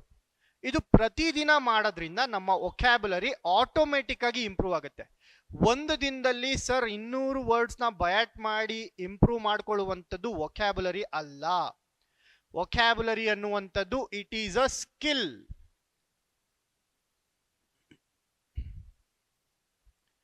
ಒಂದು ಕೌಶಲ್ಯ. ಸೊ ಸ್ಕಿಲ್ ಅನ್ನುವಂಥದ್ದು ಒಂದಿನದಲ್ಲಿ ಬರುತ್ತಾನಪ್ಪ ನಿಮ್ಗೆ? ಇಲ್ಲ ಅಲ್ವಾ? ಪ್ರತಿದಿನ ಪ್ರತಿದಿನ ಪ್ರತಿದಿನ ಒಂದೊಂದೇ ದಿನ ಒಂದೊಂದೇ ದಿನ ಒಂದೊಂದೇ ದಿನ ಒಂದೊಂದು ಹೆಜ್ಜೆಯನ್ನ ಮುಂದೆ ಇಟ್ಕೊಂತ ಹೋಗ್ಬೇಕು. ಹೌದಾ? ಸೊ ನಾವು ಏನಂತ ಕರಿತೀವಿ? It is an improvement, incremental improvement ಅಂತ ಕರಿತೀವಿ. ಏನ್ ಇನ್ಕ್ರಿಮೆಂಟಲ್ ಇಂಪ್ರೂವ್ಮೆಂಟ್ ಅಂತ ಅಂದ್ರೆ, ಸೊ ನೆನ್ನೆಗಿಂತ ಇವತ್ತು ನಾನು ಇಂಪ್ರೂವ್ ಆಗಿದ್ದೀನಿ, ನೆನ್ನೆಗಿಂತ ನಾನು ಇಂಪ್ರೂವ್ ಆಗಿದ್ದೀನಿ, ಇವತ್ತಿಗಿಂತ ನಾಳೆ ಇನ್ನೊಂಚೂರು ಇಂಪ್ರೂವ್ ಆಗ್ತೀನಿ, ನಾಳೆಗಿಂತ ನಾಡಿದ್ದು ಇನ್ನೊಂಚೂರು ಇಂಪ್ರೂವ್ ಆಗ್ತೀನಿ. ಹೌದಾ? ಸೊ ಇನ್ಕ್ರಿಮೆಂಟಲ್ ಇಂಪ್ರೂವ್ಮೆಂಟ್ ಅಂತ ಕರಿತೀವಿ. ಒಂದೊಂದೇ ಹೆಜ್ಜೆಯನ್ನ ಇಡಬೇಕು ಈ ಒಂದು ಸ್ಕಿಲ್ ಅನ್ನ ಡೆವಲಪ್ ಮಾಡ್ಕೊಳ್ಳೋದಕ್ಕೆ. ಸೊ ಒಂದು ಪಾಯಿಂಟ್ ಬರುತ್ತೆ, ಯಾರು ಪ್ರವೀಣರಲ್ಲ ಇಲ್ಲಿ, ನನಗೂ ಎಷ್ಟೊಂದು ವರ್ಡ್ಸ್ ಗೊತ್ತಿರಲ್ಲ, ಎಷ್ಟೊಂದು ಪದಗಳ ಟ್ರಾನ್ಸ್ಲೇಷನ್ ನಮ್ಗೆ ಗೊತ್ತಿರಲ್ಲ. ಹಂಗಂತ ಹೇಳಿ ನನ್ನ ವೊಕ್ಯಾಬ್ಯುಲರಿ ಸ್ಟ್ರಾಂಗ್ ಇಲ್ವಾ? ತಕ್ಕಮಟ್ಟಿಗಿದೆ, ಸ್ಟ್ರಾಂಗೇ ಇದೆ. ಬಟ್ ಆದರೂ ಕೂಡ ನಾನು ಕೂಡ ಕೆಲವೊಂದು ಪದಗಳ ಟ್ರಾನ್ಸ್ಲೇಷನ್ನ ತಪ್ಪು ಮಾಡಿರ್ತೀನಿ, ಅಥವಾ ನನಗೆ ಗೊತ್ತಾಗಲ್ಲ, ಬೇಗ ನೆನ್ಪರಲ್ಲ ಅಲ್ವಾ? ಸೊ ನಾವು ಯಾವುದಕ್ಕೆ ಏಮ್ ಮಾಡ್ಬೇಕಪ್ಪ ಅಂತಂದ್ರೆ, ನಾವು ಯಾವುದನ್ನ ಗುರಿಯಾಗಿ ಇಟ್ಕೋಬೇಕಂತ ಅಂದ್ರೆ, ನೆನ್ನೆಗಿಂತ ನನ್ನ ವೊಕ್ಯಾಬ್ಯುಲರಿ ಇವತ್ತು ಸ್ಟ್ರಾಂಗ್ ಇದೆಯಾ, ನೆನ್ನೆಗಿಂತ ನನ್ನ ಸ್ಕಿಲ್ ಇವತ್ತು ಸ್ಟ್ರಾಂಗ್ ಇದೆಯಾ, ಇದರ ಬಗ್ಗೆ ನಾವು ಗಮನ ಕೊಡಬೇಕಾಗತ್ತೆ. Okay, so it is a skill, we should look at it as a skill. ನಾವು ಇದನ್ನ ಸ್ಕಿಲ್ ತರಾನೇ, ಒಂದು ಕೌಶಲ್ಯದ ರೂಪದಲ್ಲೇನೆ ನಾವು ನೋಡ್ಬೇಕಾಗತ್ತೆ. ಇನ್ನು ಎಕ್ಸಾಮಿನೇಷನ್ ಪರ್ಸ್ಪೆಕ್ಟಿವ್ ಅಂತ ಬಂತು ಅಂದ್ರೆ, ನೀವು PSI ಪ್ರೀವಿಯಸ್ ಕ್ವೆಶನ್ ಪೇಪರ್ ಅನ್ನ ನೋಡಿದ್ರೆ ಟ್ರಾನ್ಸ್ಲೇಷನ್ ಅಲ್ಲಿ ನಿಮಗೆ ಕೆಲವೊಂದು ಥೀಮ್ಸ್ಗಳು ಸಿಗುತ್ತೆ. ಟ್ರಾನ್ಸ್ಲೇಷನ್ ಅಲ್ಲಿ ಕೆಲವೊಂದು ಬಾರಿ ಅಡ್ಮಿನಿಸ್ಟ್ರೇಟಿವ್ ಥೀಮ್ ಕೊಡ್ತಾರೆ, ಆಡಳಿತಾತ್ಮಕವಾದ ಒಂದು ಟ್ರಾನ್ಸ್ಲೇಷನ್ ಅನ್ನ ಕೊಡ್ತಾರೆ. ಕೆಲವೊಂದ್ಸರಿ ಎನ್ವೈರ್ಮೆಂಟ್ ಬೇಸ್ಡ್ ಅಲ್ಲಿ ಕೊಡ್ತಾರೆ, ಕೆಲವೊಂದ್ಸರಿ ಎಕಾನಮಿ ಬೇಸ್ಡ್ ಮೇಲೆ ಕೊಡ್ತಾರೆ, ಕೆಲವೊಂದ್ಸರಿ ಕಾಮರ್ಸ್ ಮೇಲೆ, ವಾಣಿಜ್ಯದ ಮೇಲೆ ಕೊಡ್ತಾರೆ. ಓಕೆ, ಕೆಲವೊಂದ್ಸರಿ ಪಾಲಿಟಿ ಅಥವಾ ಕಾನ್ಸ್ಟಿಟ್ಯೂಷನಲ್ ಆರ್ಟಿಕಲ್ ಅನ್ನ ಕೊಡ್ತಾರೆ. ಸೊ ಪ್ರತಿ ಸರಿ ಟ್ರಾನ್ಸ್ಲೇಷನ್ ಚೇಂಜ್ ಆಗುತ್ತೆ. ಸೊ ಥೀಮ್ಸ್ ಸೇಮ್ ಇರುತ್ತೆ. ಈ ಥೀಮ್ಸ್ ಯಾವ್ಯಾವ್ದಪ್ಪ ಅಂತಂದ್ರೆ, ನಾನು ಗುರುತಿಸಿರುವಂತಹ ಮಟ್ಟಿಗೆ, ಒಂದು ಅಡ್ಮಿನಿಸ್ಟ್ರೇಟಿವ್ ಅಥವಾ ಬ್ಯೂರೋಕ್ರಾಟಿಕ್. ನಾವು ಬರಿತಾ ಇರುವಂತದ್ದು ಪೊಲೀಸ್ ಎಕ್ಸಾಮ್ಗೆ, ಸೊ ಪೊಲೀಸ್ ಅನ್ನುವಂಥದ್ದು ಅಡ್ಮಿನಿಸ್ಟ್ರೇಷನ್ಗೆ ಸಂಬಂಧಪಡುವಂಥದ್ದು. ಸೊ ಹಾಗಾಗಿ ನಾವು ಕೆಲವೊಂದು ಅಡ್ಮಿನಿಸ್ಟ್ರೇಟಿವ್ ಪದಗಳನ್ನ ನಾವು ನೆನ್ಪಿಟ್ಕೋಬೇಕಾಗತ್ತೆ. ಆಡಳಿತಾತ್ಮಕವಾಗಿ ನಾವು ಯಾವ ಪದಗಳನ್ನ ಬಳಸ್ತೀವಿ ಅನ್ನೋದನ್ನ ನಾವು ನೆನ್ಪಿಟ್ಕೋಬೇಕಾಗತ್ತೆ. ಅದಕ್ಕೆ ನೀವೇನ್ ಮಾಡಬೇಕು, ಒಂದು ಟೇಬಲ್ ಅನ್ನ ಮಾಡಬೇಕು. ಯಾವೆಲ್ಲ ಅಡ್ಮಿನಿಸ್ಟ್ರೇಟಿವ್ ವರ್ಡ್ಸ್ PYQs ಅಲ್ಲಿ ಬಂದಿದೆ ಆಲ್ರೆಡಿ, ಇದರ ಬಗ್ಗೆ ನೀವು ಜಾಸ್ತಿ ಕಾಳಜಿಯನ್ನ ವಹಿಸಿದ್ರೆ, ಮತ್ತೊಂದು ಬಾರಿ ಏನಾದ್ರೂ ಅಡ್ಮಿನಿಸ್ಟ್ರೇಷನ್ ಬಗ್ಗೆ ಕೇಳಿದಾಗ ನೀವು ಈಸಿಯಾಗಿ ಟ್ರಾನ್ಸ್ಲೇಟ್ ಮಾಡ್ತೀರಾ. ಎಕ್ಸಾಂಪಲ್ ನೋಡಿ, ನೋಟಿಫಿಕೇಶನ್ ಆಲ್ರೆಡಿ ನಿಮ್ಗೆಲ್ಲರಿಗೂ ಗೊತ್ತು, ನ್ಯೂಸ್ ಅಲ್ಲೆಲ್ಲ ಇದೆ. ನೋಟಿಫಿಕೇಶನ್ ಆಗುತ್ತೆ, ನೋಟಿಫಿಕೇಶನ್ಗೋಸ್ಕರ ಸಾವಿರಾರು ವಿದ್ಯಾರ್ಥಿಗಳು ಕಾಯುತ್ತಿದ್ದಾರೆ, ಈ ತರ ಎಲ್ಲ ಆರ್ಟಿಕಲ್ಸ್ ಬರುತ್ತೆ ನ್ಯೂಸ್ ಪೇಪರ್ ಅಲ್ಲಿ. ಹೌದಾ? ಸೊ ಆ ನೋಟಿಫಿಕೇಶನ್ ಅಂದ್ರೆ ಏನು? ಇದೇ ಆರ್ಟಿಕಲ್ ಅನ್ನ ಟ್ರಾನ್ಸ್ಲೇಷನ್ಗೆ ಕೊಡ್ಬೋದು, ಅದೇ ಆರ್ಟಿಕಲ್ ಅನ್ನ ಪಿಕ್ ಮಾಡಿ ಟ್ರಾನ್ಸ್ಲೇಷನ್ ಮಾಡಿ ಅಂತ ಕೊಡ್ಬೋದು. ಹೌದಲ್ವಾ? ಸೊ ಹಾಗಾಗಿ ನಾವು ನೋಟಿಫಿಕೇಶನ್ ಅಂತ ನೋಡಿದಾಗ ಅಧಿಸೂಚನೆ ಅಂತ ಕರಿತೀವಿ. ಸೊ ಕನ್ನಡ ಮೀಡಿಯಂ ಸ್ಟೂಡೆಂಟ್ಸ್ಗೆ ಅಧಿಸೂಚನೆ ಅಂದ್ರೆ ಗೊತ್ತಿರುತ್ತೆ. ಅಧಿಸೂಚನೆಗೆ ಟ್ರಾನ್ಸ್ಲೇಷನ್ ವರ್ಡ್ ಏನಪ್ಪ ಇಂಗ್ಲಿಷ್ ನಲ್ಲಿ ಅಂತಾರೆ, ಇದರ ಮೇಲೆ ಸ್ವಲ್ಪ ಪ್ರಾಬ್ಲಮ್ನ ಫೇಸ್ ಮಾಡ್ತಾರೆ. ಸೊ ಯಾವಾಗ ನೀವು ಅಧಿಸೂಚನೆ ಅಂತ ನೋಡ್ತೀರಾ ಕನ್ನಡದಲ್ಲಿ ಪೇಪರ್ನಲ್ಲಿ, ನೀವು ತಕ್ಷಣ ಏನ್ ಮಾಡಬೇಕು, ಸರ್ಚ್ ಮಾಡಬೇಕು ಅಧಿಸೂಚನೆಗೆ ಇಂಗ್ಲಿಷ್ನಲ್ಲಿ ಏನಂತೀವಿ ಅಂತ. ಸೊ ಅಧಿಸೂಚನೆಗೆ ಇಂಗ್ಲಿಷ್ನಲ್ಲಿ ನೋಟಿಫಿಕೇಶನ್ ಅಂತ ಅಂತೀವಿ. ಹಾಗೆ ಸರ್ಕ್ಯುಲಾರ್. ಸೊ ಈಗ ಯಾವುದೋ ಒಂದು ಆರ್ಟಿಕಲ್ ಬಂತು, ಎನ್ವೈರನ್ಮೆಂಟ್ನ ಪ್ರೊಟೆಕ್ಟ್ ಮಾಡೋದಕ್ಕೆ ಪ್ಲಾಸ್ಟಿಕ್ ಅನ್ನ ಬ್ಯಾನ್ ಮಾಡಬೇಕು ಅಂತ ಎಲ್ಲಾ ಕಡೆ ಸರ್ಕ್ಯುಲಾರ್ ತಂದಿದ್ದಾರೆ ಸ್ಟೇಟ್ ಗವರ್ಮೆಂಟು ಅಂತ. ಈ ರೀತಿ ಒಂದು ಆರ್ಟಿಕಲ್ ಅನ್ನ ಓದಿದಾಗ ಸರ್ಕ್ಯುಲಾರ್, ಏನಪ್ಪ ಸರ್ಕ್ಯುಲಾರ್ ಅಂದ್ರೆ ಸುತ್ತೋಲೆ ಅಂತ ಕರಿತೀವಿ ನಾವು ಕನ್ನಡದಲ್ಲಿ. ಅದೇ ಕನ್ನಡದಲ್ಲಿ ಓದ್ಬೇಕಾದ್ರೆ ಒಂದು ಸುತ್ತೋಲೆಯನ್ನ ಹೊರಡಿಸಿದರೆ ಕರ್ನಾಟಕ ಗವರ್ಮೆಂಟು, ಈ ತರ ಓದ್ತೀರಾ ನೀವು, ಕರ್ನಾಟಕ ಸರ್ಕಾರ ಒಂದು ಸುತ್ತೋಲೆಯನ್ನ ಹೊರಡಿಸಿದೆ. ಸುತ್ತೋಲೆ ಅಂದಿದ ತಕ್ಷಣ ನೀವೇನ್ ಮಾಡ್ಬೇಕು, ಫೋನ್ ತೆಗಿಬೇಕು, ಸುತ್ತೋಲೆ ಟ್ರಾನ್ಸ್ಲೇಷನ್ ವರ್ಡ್ ಏನು, ಸೊ ಯಾವಾಗ ನೀವು ಒಂದೊಂದು ಆರ್ಟಿಕಲ್ನ ಒಂದೊಂದು ಥೀಮ್ ಮೇಲೆ ಪಿಕ್ ಮಾಡ್ತೀರಾ, ಸರ್ 7 ದಿನ ಇರುತ್ತೆ ಒಂದು ವಾರದಲ್ಲಿ, 7 ಡೇಸ್ ಇರುತ್ತೆ. ಸೊ ಪ್ರತಿದಿನ ಒಂದೊಂದು ಆರ್ಟಿಕಲ್ ಅನ್ನ ಪಿಕ್ ಮಾಡ್ತೀರಾ. ಯಾವ ತರ ಆರ್ಟಿಕಲ್ ಅನ್ನ ಪಿಕ್ ಮಾಡ್ತೀರಾ ಅಂತ ಅಂದ್ರೆ, ಒಂದು ದಿನ ಅಡ್ಮಿನಿಸ್ಟ್ರೇಟಿವ್ದು ಪಿಕ್ ಮಾಡ್ತೀರಾ, ಇನ್ನೊಂದು ದಿನ ಎನ್ವೈರನ್ಮೆಂಟ್ದು ಪಿಕ್ ಮಾಡ್ತೀರಾ, ಇನ್ನೊಂದು ದಿನ ಕಾನ್ಸ್ಟಿಟ್ಯೂಷನಲ್ ಯಾವ್ದಾದ್ರು ಒಂದು ಆರ್ಟಿಕಲ್ ಬಂದಿದ್ರೆ ನ್ಯೂಸ್ ಪೇಪರ್ ಅಲ್ಲಿ ಅದನ್ನ ಪಿಕ್ ಮಾಡ್ತೀರಾ, ಇನ್ನೊಂದು ದಿನ ಎಕಾನಮಿ ಆರ್ಟಿಕಲ್ ಅನ್ನ ಪಿಕ್ ಮಾಡ್ತೀರಾ.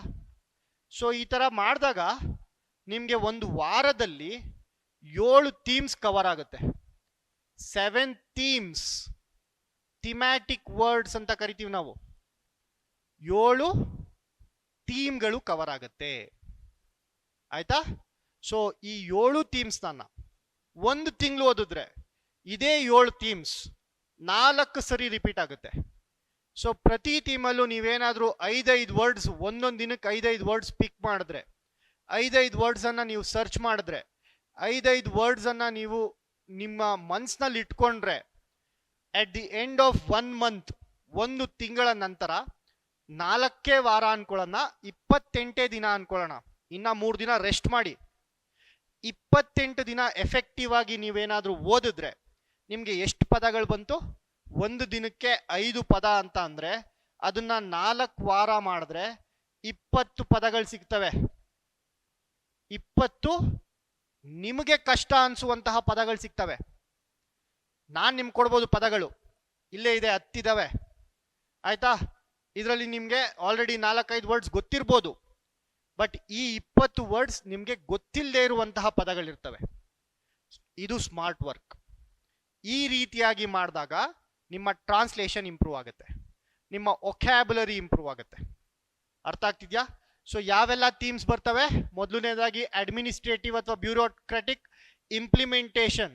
5 ಗ್ಯಾರಂಟಿ ಸ್ಕೀಮ್ಗಳಲ್ಲಿ ಇವತ್ತು ಗೃಹ ಲಕ್ಷ್ಮಿ ಇಂಪ್ಲಿಮೆಂಟ್ ಆಯಿತು. ಈ ಇಂಪ್ಲಿಮೆಂಟ್ ಅನ್ನೋದಕ್ಕೆ ಅನುಷ್ಠಾನಗೊಳ್ತು. ಅಮೆಂಡ್ಮೆಂಟ್, ಕಾನ್ಸ್ಟಿಟ್ಯೂಷನಲ್ ಅಮೆಂಡ್ಮೆಂಟ್ ಆಕ್ಟ್ ಓದಿರ್ತೀರಾ, ಆರ್ಟಿಕಲ್ 368 ಕೆಳಗಡೆ. ಸೊ ಪಾಲಿಟಿ ಓದ್ಬೇಕಾದ್ರೆ ಸರ್ ಸಂವಿಧಾನ ತಿದ್ದುಪಡಿ ಅಂತ ಓದಿರ್ತೀರಾ, ಕನ್ನಡದಲ್ಲಿ ಓದಿದ್ರೆ ಸಂವಿಧಾನ ತಿದ್ದುಪಡಿನ ಇಂಗ್ಲಿಷ್ ನಲ್ಲಿ ಏನಂತಾರೆ ಅಂತ ಹೇಳಿದ್ರೆ ಕಾನ್ಸ್ಟಿಟ್ಯೂಷನಲ್ ಅಮೆಂಡ್ಮೆಂಟ್ ಅಂತ ಅಂತಾರೆ. ಅಮೆಂಡ್ಮೆಂಟ್. ನೀವು ಸಬ್ಜೆಕ್ಟ್ ನ ಓದಿ, ಸಬ್ಜೆಕ್ಟ್ ಪಾಲಿಟಿ ಓದ್ತಾ ಇರ್ತೀರಾ, ಯಾವ್ದಾದ್ರು ಒಂದು ಪದ ಬಂತಾ, ವ್ರಿಟ್ ಅಂತ ಬಂತಾ, ವ್ರಿಟ್ಗೆ ಕನ್ನಡದಲ್ಲಿ ಏನಂತಾರೆ ಕಮೆಂಟ್ ಮಾಡಿ ತಿಳ್ಕೊಳ್ಳಿ ಅದನ್ನ. ಓಕೆ, ಸೊ ಎಕ್ಸಾಮ್ಗೆ ಬರುತ್ತೋ ಬಿಡುತ್ತೋ ಗೊತ್ತಿಲ್ಲ. ವ್ರಿಟ್ ಅಂದ್ರೆ ಕನ್ನಡದಲ್ಲಿ ಏನಂತಾರೆ ಅಂತ ನಿಮ್ಗೆ ಗೊತ್ತಿರ್ಬೇಕಲ್ವಾ? ಗೊತ್ತಿದ್ರೆ ಕಮೆಂಟ್ ಮಾಡಿ, ವ್ರಿಟ್ಗೆ ಕನ್ನಡದಲ್ಲಿ ಏನಂತಾರೆ ಅಂತ. ಸೊ ಅಮೆಂಡ್ಮೆಂಟ್ಗೆ ತಿದ್ದುಪಡಿ ಅಂತೀವಿ, ಸ್ಯಾಂಕ್ಷನ್ ಅಥವಾ ಅಪ್ರೂವಲ್ಗೆ ಮಂಜೂರಾತಿ ಅಂತಾರೆ, ಪ್ರೋಟೋಕಾಲ್ ಶಿಷ್ಟಾಚಾರ ಅಂತ ಕರಿತೀವಿ, ಟ್ರಾನ್ಸ್ಪರೆನ್ಸಿ ಪಾರದರ್ಶಕತೆ. ಓಕೆ, ಇನ್ನೊಂದು ಮುಖ್ಯವಾದ ಥೀಮ್ ಯಾವ್ದಪ್ಪ ಅಂತ ಅಂದ್ರೆ ಒಂದು ಎಥಿಕಲ್ ಥೀಮ್ ಅನ್ನ ಕೊಡ್ತಾರೆ. ಕೆಲವೊಂದು ಬಾರಿ ಎಷ್ಟೊಂದು ಸರಿ ರಿಪೀಟ್ ಆಗಿದೆ ಈ ಒಂದು ಥೀಮ್, ಎಥಿಕಲ್ ಥೀಮ್. ಎಥಿಕ್ಸ್ ಅಂದ್ರೆ ಏನು, ವ್ಯಾಲ್ಯೂಸ್ ಅಂದ್ರೆ ಏನು? ಕಮೆಂಟ್ ಮಾಡಿ. ಓಕೆ, ಅದೇ ರೀತಿ ಅಕೌಂಟಬಿಲಿಟಿ ಹೊಣೆಗಾರಿಕೆ, ಗ್ರೀವನ್ಸ್ ಕುಂದುಕೊರತೆ, ಅಧಿಕಾರ ವ್ಯಾಪ್ತಿ jurisdiction. What is the jurisdiction of supreme court ಅಲ್ವಾ? ಸೊ ಇವಾಗ ಗ್ರೇಟರ್ ಬೆಂಗಳೂರು ಅಥಾರಿಟಿ GBA ಅನ್ನುವಂಥದ್ದು ನ್ಯೂಸ್ ಅಲ್ಲಿ ಇದೆ. ಆ GBA ಕೆಳಗಡೆ ಒಂದಷ್ಟು ಜೂರಿಸ್ಡಿಕ್ಷನ್ಸ್ಗಳು ಬರ್ತವೆ. ಇದ್ರ ಮೇಲೆ ಒಂದು ಆರ್ಟಿಕಲ್ ಅನ್ನ ಕೊಡ್ಬೋದು ಟ್ರಾನ್ಸ್ಲೇಷನ್ ಮಾಡಿ ಅಂತ. So GBA as jurisdiction over, ಈ ತರ ಆರ್ಟಿಕಲ್ ಅನ್ನ ಕೊಟ್ರೆ ಸೊ ಜೂರಿಸ್ಡಿಕ್ಷನ್ ಅಲ್ಲೇ ಸ್ಟಕ್ ಆಗಿ ಹೋಗ್ತೀರಾ ನೀವು. ಜೂರಿಸ್ಡಿಕ್ಷನ್ ಅಂತ ಅಂದ್ರೆ ಅಧಿಕಾರ ವ್ಯಾಪ್ತಿ, ಅಧಿಕಾರ ವ್ಯಾಪ್ತಿ ಅಂತ. ನೀವು ಯಾವಾಗ ಈ ತರ ಸ್ಮಾರ್ಟ್ ಆಗಿ ಓದ್ತೀರಾ ಅವಾಗ ಜೂರಿಸ್ಡಿಕ್ಷನ್ ಅಲ್ಲಿ ನೀವು ಸ್ಟಕ್ ಆಗಲ್ಲ. ಓಕೆ, ಸೊ ಅದೇ ತರ ಇನ್ನೊಂದು ಥೀಮ್ ಬರುವಂತದ್ದು ಪೊಲೀಸ್ ಮತ್ತು ಲೀಗಲ್ ಟರ್ಮ್ಸ್. ಸೊ ಪೊಲೀಸ್ ಎಕ್ಸಾಮ್ಗೆ ಓದ್ತಾ ಇರ್ತೀರಾ, ಸೊ ಪೊಲೀಸ್ ಮೇಲೆ ಯಾವ್ದಾದ್ರು ಒಂದು ಆರ್ಟಿಕಲ್ ಬರ್ಬೋದು, ಅಥವಾ ಜೈಲ್ ಮೇಲೆ ಯಾವ್ದಾದ್ರು ಒಂದು ಆರ್ಟಿಕಲ್ ಬರ್ಬೋದು, ಪ್ರಿಸನ್ಸ್ ಬಗ್ಗೆ ಒಂದು ಆರ್ಟಿಕಲ್ ಬರ್ಬೋದು, ಹೌದಲ್ವಾ? ಸೊ ಈ ಪೊಲೀಸ್ ಮತ್ತೆ ಲೀಗಲ್ ಟರ್ಮ್ಸ್ ಕೂಡ ನಮ್ಗೆ ಗೊತ್ತಿರ್ಬೇಕಾಗತ್ತೆ. ಇಂಟರಾಗೇಷನ್ ಅಂದ್ರೆ ಏನು, ಇನ್ವೆಸ್ಟಿಗೇಷನ್ ಅಂತ ಅಂದ್ರೆ ಏನು, ಚಾರ್ಜ್ ಶೀಟ್ ಅಂದ್ರೆ ಏನು, ಅಬ್ಸ್ಕಾಂಡಿಂಗ್ ಅಂದ್ರೆ ಏನು, ಕನ್ವಿಕ್ಷನ್ ಅಂದ್ರೆ ಏನು, ಅಕ್ವಿಟಲ್ ಅಂತ ಅಂದ್ರೆ ಏನು, ಕಸ್ಟಡಿ ಅಂತ ಅಂದ್ರೆ ಏನು, ಕಸ್ಟಡಿ ಅಂತ ಅಂದ್ರೆ ಸುಪರ್ದಿ, ಆರಕ್ಷಕರ ಸುಪರ್ದಿಯಲ್ಲಿದ್ದಾರೆ, ಪೊಲೀಸ್ ಕಸ್ಟಡಿ. ಓಕೆ, ಎಕ್ಸ್ಟಾರ್ಷನ್ ಸುಲಿಗೆ. ಸೊ ಸೈಬರ್ ಕ್ರೈಮ್ಗಳು ಬರ್ತಾ ಇರ್ತವೆ. ಸೈಬರ್ ಕ್ರೈಮ್ ಅಲ್ಲಿ ಏನಾಗುತ್ತೆ, ಸೈಬರ್ ಅಪರಾಧಿಗಳು ದುಡ್ಡನ್ನ ಎಕ್ಸ್ಟಾರ್ಟ್ ಮಾಡ್ತಾ ಇರ್ತಾರೆ, ದುಡ್ಡನ್ನ ವಸೂಲಿ ಮಾಡ್ತಾ ಇರ್ತಾರೆ, ಸುಲಿಗೆ ಮಾಡ್ತಾ ಇರ್ತಾರೆ. ಸೊ ಆ ಸುಲಿಗೆ ಅಂತ ಬಂದಾಗ ಎಕ್ಸ್ಟಾರ್ಷನ್ ಅಂತ ಕರಿತೀವಿ. ಇದು ಸಿಂಪಲ್ ಪದ ಅನ್ಸುತ್ತಲ್ವಾ, ಸುಲಿಗೆ. ಸುಲಿಗೆ ಅಂದ್ರೆ ಗೊತ್ತು ನಿಮ್ಮೆಲ್ಲರಿಗೂ, ಅದರ ಮೀನಿಂಗ್ ಏನಂತ ಗೊತ್ತು, ಬಟ್ ಇಂಗ್ಲಿಷ್ ನಲ್ಲಿ ಏನಂತಾರೆ ಅಂತ ಗೊತ್ತಿರಲ್ಲ ಅಲ್ವಾ, ಎಕ್ಸಾಕ್ಟ್ ವರ್ಡ್ ಏನಂತಾರೆ ಅಂತ ಗೊತ್ತಿರಲ್ಲ. ಹಾಗಾಗಿ ಸುಲಿಗೆ ಅಂತ ಬಂದಿದ ತಕ್ಷಣ ನಿಮ್ಮನ್ನ ನೀವೇ ಕೇಳ್ಕೋಬೇಕು, ಏನಂತಾರೆ ಇಂಗ್ಲಿಷ್ ನಲ್ಲಿ ಸುಲಿಗೆಗೆ, ಗೊತ್ತಿಲ್ವಾ, ಸರ್ಚ್ ಮಾಡಬೇಕು, ಬರ್ಕೋಬೇಕು. ಓಕೆ, ಹಾಗೆ ಮೂರನೇ ಥೀಮ್ ಅಂತ ಬಂದ್ರೆ ಪೊಲಿಟಿಕಲ್ ಕಾನ್ಸ್ಟಿಟ್ಯೂಷನಲ್. ಆಲ್ರೆಡಿ ಹೇಳಿದ್ದೀನಿ ಪೊಲಿಟಿಕಲ್. ಡೆಮೋಕ್ರಸಿ. ಸೊ ಯಾವಾಗ ನೀವು ಪಾಲಿಟಿ ಆರ್ಟಿಕಲ್ ಅನ್ನ ಪಿಕ್ ಮಾಡ್ತೀರಾ ಅಲ್ವಾ, ಸೊ ಒಂದು ವಾರದಲ್ಲಿ 7 ಥೀಮ್ಗಳಾಗಿ ಡಿವೈಡ್ ಮಾಡ್ಕೊಳ್ಳಿ ಪ್ರತಿಯೊಂದು ಆರ್ಟಿಕಲ್ ಅನ್ನ. ಸೊ ಒಂದ್ ವೇಳೆ ನೀವು ನ್ಯೂಸ್ ಪೇಪರ್ ಅಲ್ಲಿ ಆರ್ಟಿಕಲ್ ಸಿಕ್ಕಿಲ್ಲ ಅಂತಂದ್ರೆ, ಯಾವಾಗ ನೀವು ಆ ಸಬ್ಜೆಕ್ಟ್ ಅನ್ನ ಓದ್ತಾ ಇರ್ತೀರಾ, ಕಾನ್ಸ್ಟಿಟ್ಯೂಷನ್ ನ ಓದ್ತಾ ಇರ್ತೀರಾ, ಅವಾಗ ಅದರಲ್ಲಿ ಯಾವ್ದಾದ್ರು ಒಂದು ಪ್ಯಾರಾಗ್ರಾಫ್ ಅನ್ನ ಓದ್ಬಿಟ್ಟು ಅದರಲ್ಲಿರುವಂತಹ ಪದಗಳ ವೊಕ್ಯಾಬುಲರಿಯನ್ನ ಡೆವಲಪ್ ಮಾಡ್ಕೋಬೇಕು. ಸೊ ಡೆಮೋಕ್ರಸಿ, ಪ್ರಜಾಪ್ರಭುತ್ವ, ಲೆಜಿಸ್ಲೇಚರ್, ಎಕ್ಸಿಕ್ಯೂಟಿವ್, ಜುಡಿಷಿಯರಿ. ಕನ್ನಡದಲ್ಲಿ ಏನಂತಾರೆ ಅದಕ್ಕೆ, ಶಾಸಕಾಂಗ, ಕಾರ್ಯಾಂಗ ಮತ್ತು ನ್ಯಾಯಾಂಗ. ಫಂಡಮೆಂಟಲ್ ರೈಟ್ಸ್, ಮೂಲಭೂತ ಹಕ್ಕುಗಳು. ಸಾವರ್ನಿಟಿ, ಸಾರ್ವಭೌಮತ್ವ. ಇವಾಗ ಇರಾನ್ ಇಸ್ರೇಲ್ ವಾರ್ ನಡೀತಾ ಇದೆ, ಸಾಕಷ್ಟು ಬಾರಿ ಸಾವರ್ನಿಟಿ ಬಗ್ಗೆ, ಸಾರ್ವಭೌಮತ್ವದ ಬಗ್ಗೆ ಬಹಳಷ್ಟು ಆರ್ಟಿಕಲ್ಸ್ ಬಂದಿದೆ ಆಲ್ರೆಡಿ. ಸೊ USA ಯಾಕೆ ಇಂಟರ್ಫಿಯರ್ ಆಗಬೇಕು ಇರಾನ್ಗೆ, ಹೌದಾ ಅಲ್ವಾ? ಸೊ ಸಾವರ್ನಿಟಿ ಬಗ್ಗೆ ಎಷ್ಟೊಂದು ಆರ್ಟಿಕಲ್ಸ್ ಬಂದಿದೆ ನಮ್ಮ ನ್ಯೂಸ್ ಪೇಪರ್ಸ್ ಅಲ್ಲಿ. ಸಾವರ್ನಿಟಿ ಅಂತ ಬಂದಿದ ತಕ್ಷಣ ಸಾರ್ವಭೌಮತ್ವ ಅಂತ ನಿಮ್ಗೆ ಗೊತ್ತಿದ್ರೆ ಈಸಿಯಾಗಿ ಆನ್ಸರ್ ಮಾಡ್ಬೋದಲ್ವಾ, ರೈಟ್? ಸೊ ಸೆಕ್ಯುಲಾರಿಸಂ, ಜಾತ್ಯತೀತತೆ, ಆರ್ಡಿನೆನ್ಸ್, ಸುಗ್ರೀವಾಜ್ಞೆ ಅಂತೀವಿ, ಮ್ಯಾನಿಫೆಸ್ಟೋ. ಎಲೆಕ್ಷನ್ ನಡೀತಾ ಇದೆ, ಸೊ ಎಲೆಕ್ಷನ್ ನ ಮೇಲೆ ವೆಸ್ಟ್ ಬೆಂಗಾಲ್ ಅಲ್ಲಿ ಎಷ್ಟೊಂದು ಕಡೆ ಇನ್ನೊಂದ್ಸರಿ ಎಲೆಕ್ಷನ್ ಮಾಡಬೇಕು ಅಂತ ಇದ್ ಮಾಡಿದ್ದಾರೆ ಎಲೆಕ್ಷನ್ ಕಮಿಷನ್ ಆಫ್ ಇಂಡಿಯಾ, ಹೌದಲ್ವಾ? ಆ ಆರ್ಟಿಕಲ್ ಅನ್ನ ಓದಿದ್ರೆ ನಿಮ್ಗೆ ಮ್ಯಾನಿಫೆಸ್ಟೋ ಅಂತೆಲ್ಲ ಬರುತ್ತೆ, ಸಿಗುತ್ತೆ ಎಲೆಕ್ಷನ್ ರಿಲೇಟೆಡ್. ಮ್ಯಾನಿಫೆಸ್ಟೋ ಅಂದ್ರೆ ಪ್ರಣಾಳಿಕೆ. ಯುನಾನಿಮಸ್, ಅವಿರೋಧವಾಗಿ ಆಯ್ಕೆ ಆಗಿರ್ತಾರೆ ಕೆಲವೊಂದ್ ಕಡೆ, ಅವಿರೋಧ ಆಯ್ಕೆ ಅಂತ ಅಂತೀವಲ್ವಾ, ಅದನ್ನ ನಾವು ಯುನಾನಿಮಸ್ ಅಥವಾ ಸರ್ವಾನುಮತ. ಅವಿರೋಧ ಅಂತ ಅಂದ್ರೆ ಅನ್ಅಪೋಸ್ಡ್ ಅಂತಾನೂ ಆಗುತ್ತೆ, ಅಥವಾ ಯುನಾನಿಮಸ್ ಆಗಿ ಇವ್ರನ್ನೇ ಸೆಲೆಕ್ಟ್ ಮಾಡಿದ್ರು, ಅನ್ಅಪೋಸ್ಡ್. ಯುನಾನಿಮಸ್ ಅಂತ ಅಂದ್ರೆ ಸರ್ವಾನುಮತ is a better word. Okay, ಅದೇ ರೀತಿ 4ನೇ ಥೀಮ್ ಆಲ್ರೆಡಿ ಹೇಳ್ದಾಗೆ ಎಥಿಕಲ್ ಮತ್ತೆ ಮಾರಲ್. ಇಂಟಿಗ್ರಿಟಿ ಅಂದ್ರೆ ಏನು ಗೊತ್ತಿರಬೇಕು, ಇಂಪಾರ್ಶಾಲಿಟಿ ಅಂದ್ರೆ ಏನು ಗೊತ್ತಿರಬೇಕು, ಕಂಪ್ಯಾಷನ್ ಅಂದ್ರೆ ಗೊತ್ತು, ಕನ್ನಡದಲ್ಲಿ ಕರುಣೆ ಅಂದ್ರೆ ಗೊತ್ತು ನಿಮ್ಗೆ, ಆ ಕರುಣೆಗೆ ಇಂಗ್ಲಿಷ್ ನಲ್ಲಿ ಏನಂತಾರೆ ಅಂತ ತಿಳ್ಕೋಬೇಕು, ಕಂಪ್ಯಾಷನ್ ಅಂತ ಕರಿತೀವಿ. ಹಾಗೆ ಡೆಡಿಕೇಶನ್, ಸಮರ್ಪಣೆ, ಕರಪ್ಷನ್, ಭ್ರಷ್ಟಾಚಾರ, ನೆಪೋಟಿಸಂ, ಸ್ವಜನ ಪಕ್ಷಪಾತ. ಪಕ್ಷಪಾತ ಮಾಡುವಂಥದ್ದನ್ನ ನಾವು ಏನಂತ ಅಂತೀವಿ, ನೆಪೋಟಿಸಂ ಅಂತ ಅಂತೀವಿ. ಪಕ್ಷಪಾತ ಮಾಡುವಂಥದ್ದನ್ನ ಪಾರ್ಟಿಸಾನ್ ಅಂತ ಅಂತೀವಿ, ಪಾರ್ಟಿಸಾನ್ಶಿಪ್ ಅಂತ ಅಂತೀವಿ, ಪಾರ್ಟಿಸಾನ್ಶಿಪ್. ಅದೇ ನಮ್ಮವ್ರಿಗೆ ನಾವು ಪಕ್ಷಪಾತ ಮಾಡಿದ್ರೆ ಅದನ್ನ ಸ್ವಜನ ಪಕ್ಷಪಾತ ಅಂದ್ರೆ ನೆಪೋಟಿಸಂ. ಅಂದ್ರೆ ನಮ್ಮ ಮಕ್ಕಳು ಬೆಳಿಬೇಕು, ನಮ್ಮ ರಿಲೇಟಿವ್ಸ್ ಮುಂದೆ ಬರಬೇಕು, ಬೇರೆಯವ್ರ ಪರವಾಗಿಲ್ಲ, ಇದನ್ನ ನಾವು ನೆಪೋಟಿಸಂ ಅಂತ ಕರಿತೀವಿ. ಟಾಲರೆನ್ಸ್, ಸಹಿಷ್ಣುತೆ. ಆಬ್ಜೆಕ್ಟಿವ್, ವಸ್ತುನಿಷ್ಠೆ. ಎಂಪತಿ, ಪರಾನುಭೂತಿ. ಮಾರಲ್ ವ್ಯಾಲ್ಯೂಸ್, ನೈತಿಕ ಮೌಲ್ಯಗಳು. ಓಕೆ, ಸೊ ಇದು ಒಂದು ಇಂಪಾರ್ಟೆಂಟ್ ಥೀಮ್ ಆಗುತ್ತೆ, ಎಥಿಕ್ಸು. PSI ಟ್ರಾನ್ಸ್ಲೇಷನ್ ಅಂತ ಬಂದ್ರೆ ಅದಾದ್ಮೇಲೆ ಬರುವಂತದ್ದು ಸೋಷಿಯಲ್ ಮತ್ತು current affairs. Society, basically society. ಸೊಸೈಟಿಯಲ್ಲಿ ಎರಾಡಿಕೇಶನ್, ನಿರ್ಮೂಲನೆ, ಇಲ್ಲಿಟ್ರಸಿಯನ್ನ ನಿರ್ಮೂಲನೆ ಮಾಡಬೇಕು. ಅಸಾಕ್ಷರತೆಯನ್ನ ನಿರ್ಮೂಲನೆ ಮಾಡಬೇಕು, ಇಲ್ಲಿಟ್ರಸಿ ಎರಾಡಿಕೇಶನ್. ಅಥವಾ ಪಾವರ್ಟಿ ಎರಾಡಿಕೇಶನ್. ಏನು ಪಾವರ್ಟಿ ಎರಾಡಿಕೇಶನ್, ಕನ್ನಡದಲ್ಲಿ ಏನಂತಾರೆ ಪಾವರ್ಟಿ ಎರಾಡಿಕೇಶನ್ಗೆ? ಕಮೆಂಟ್ ಮಾಡಿ. ಎಂಪವರ್ಮೆಂಟ್, ವಿಮೆನ್ ಎಂಪವರ್ಮೆಂಟ್ ಬಗ್ಗೆ ಎಷ್ಟೊಂದು ಆರ್ಟಿಕಲ್ಸ್ ಅನ್ನ ಓದಿರ್ತೀರಾ. ಹಾಗಾಗಿ ಸಬಲೀಕರಣ ಅಂತ ಅಂತೀವಿ ನಾವು ಕನ್ನಡದಲ್ಲಿ. ಮಾರ್ಜಿನಲೈಸ್ಡ್, ಅಂಚಿನಲ್ಲಿರುವ ಅಥವಾ ಶೋಷಿತ. ಡಿಸ್ಕ್ರಿಮಿನೇಷನ್, ತಾರತಮ್ಯ ಮಾಡುವಂಥದ್ದು. ರಿಹ್ಯಾಬಿಲಿಟೇಷನ್, ಪುನರ್ವಸತಿ ಕಲ್ಪಿಸುವಂಥದ್ದು. ಮಾಲ್ ನ್ಯೂಟ್ರಿಷನ್, ಅಪೌಷ್ಟಿಕತೆ.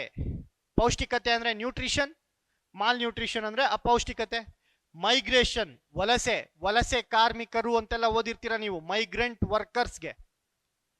ಸೂಪರ್ಸ್ಟಿಷನ್, ಮೂಢನಂಬಿಕೆ. ಲಿಟ್ರಸಿ ರೇಟ್, ಸಾಕ್ಷರತಾ ಪ್ರಮಾಣ. ಕಮ್ಯುನಲ್ ಹಾರ್ಮೋನಿ, ಕೋಮು ಸೌಹಾರ್ದತೆ. ಅರ್ಥ ಆಗ್ತಿದ್ಯಾ? ಈ ತರ ವರ್ಡ್ಸ್ಗಳು, ಕೆಲವೊಂದು ಟೆಕ್ನಿಕಲ್ ವರ್ಡ್ಸ್ ಇರೋಂಥದ್ದನ್ನ ನಾವು ನೋಟ್ ಮಾಡ್ಕೋಬೇಕಾಗತ್ತೆ. ಸೊ ನಿಮ್ಗೆ ಆಲ್ರೆಡಿ ಇಲ್ಲಿ 10 ವರ್ಡ್ಸ್ ಅನ್ನ ನಿಮ್ಗೆ ಕೊಟ್ಟಿದ್ದೀನಿ ಒಂದೊಂದು ಥೀಮ್ ಮೇಲೆ. ಸೊ ಈ ಒಂದು PDF ಕೂಡ ಪ್ರೈಮಸ್ ಅಕಾಡೆಮಿ ಟೆಲಿಗ್ರಾಮ್ ಚಾನಲ್ ಅಲ್ಲಿ ಇರುತ್ತೆ, ಬೇಕಾದ್ರೆ ಅಲ್ಲಿ ಡೌನ್ಲೋಡ್ ಮಾಡ್ಕೋಬಹುದು ನೀವು. ಸೊ ಅದೇ ರೀತಿ ಈ 10 ವರ್ಡ್ಸ್ ನಾನು ಏನೇನು ಕೊಟ್ಟಿದ್ದೀನಲ್ವಾ, ಇದ್ರ ಜೊತೆಗೆ ಇದನ್ನೇ ಸ್ಟಾರ್ಟ್ ಮಾಡ್ಕೊಳ್ಳಿ. ಇದನ್ನೇ ಸ್ಟಾರ್ಟ್ ಅಂತ ತಿಳ್ಕೊಳ್ಳಿ. ಥೀಮ್ಸ್ ಆಗಿ ಡಿವೈಡ್ ಮಾಡಿ PYQs ಮೇಲೆ, ಯಾವೆಲ್ಲ ಥೀಮ್ಸ್ ಮೇಲೆ ಟ್ರಾನ್ಸ್ಲೇಷನ್ ಕೇಳ್ತಾ ಇದ್ದಾರೆ ಅಂತ. ಸೊ ಆವಷ್ಟು ಥೀಮ್ಸ್ ಅನ್ನ ಇಟ್ಕೊಂಡು ಇಲ್ಲಿಂದ ನೀವು ಕಂಟಿನ್ಯೂ ಮಾಡಿ.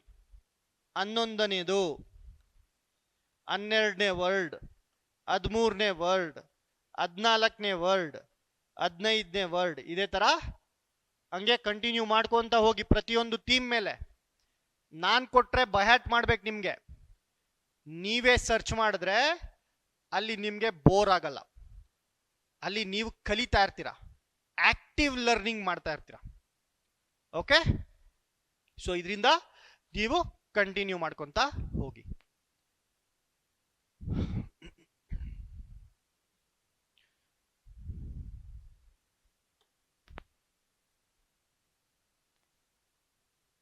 ಇಲ್ಲಿ ಒಂದು ಎಕ್ಸಾಂಪಲ್ ಅನ್ನ ಕೊಟ್ಟಿದ್ದೀನಿ. ಇಂಗ್ಲಿಷ್ ಇಂದ ಕನ್ನಡಕ್ಕೆ ಹೇಗೆ ಅನುವಾದ ಮಾಡಬೇಕು ಅಂತ ಒಂದು ಎಕ್ಸಾಂಪಲ್ ಅನ್ನ ಕೊಟ್ಟಿದ್ದೀನಿ. Effective patrolling by the police reduces the crime rate in urban areas. So ನಾನು ಏನು ಹೇಳಿದೆ, ಫಸ್ಟು ಮೊದಲನೇ ಹೆಜ್ಜೆ, ಮೊದಲನೇ ಸ್ಟೆಪ್ ಅಲ್ಲಿ ನಾವೇನ್ ಮಾಡಬೇಕು, ಓದಬೇಕು. ಏನು ಹೇಳ್ತಾ ಇದೆ, ಎಫೆಕ್ಟಿವ್ ಪ್ಯಾಟ್ರೋಲಿಂಗ್ ಮಾಡಿದ್ರೆ ಯಾರು ಮಾಡೋದು ಎಫೆಕ್ಟಿವ್ ಪ್ಯಾಟ್ರೋಲಿಂಗ್? ಪ್ಯಾಟ್ರೋಲಿಂಗ್ ಅಂದ್ರೆ ಏನು? ಗಸ್ತು ಕಾರ್ಯಾಚರಣೆ ಅಂತ ಅಂತೀವಿ. Patrolling exercise, right? ಪ್ಯಾಟ್ರೋಲಿಂಗ್ ಅಂತ ಅಂದ್ರೆ ಗಸ್ತು. ಪೊಲೀಸ್ ಯಾರು ಮಾಡ್ತಾರೆ ಈ ಒಂದು ಪ್ಯಾಟ್ರೋಲಿಂಗ್ ಅನ್ನ? ಪೊಲೀಸರು ಮಾಡ್ತಾ ಇದ್ರೆ. ಈ ತರ ಮಾಡೋದ್ರಿಂದ ಏನಾಗುತ್ತೆ? ಕ್ರೈಮ್ ರೇಟ್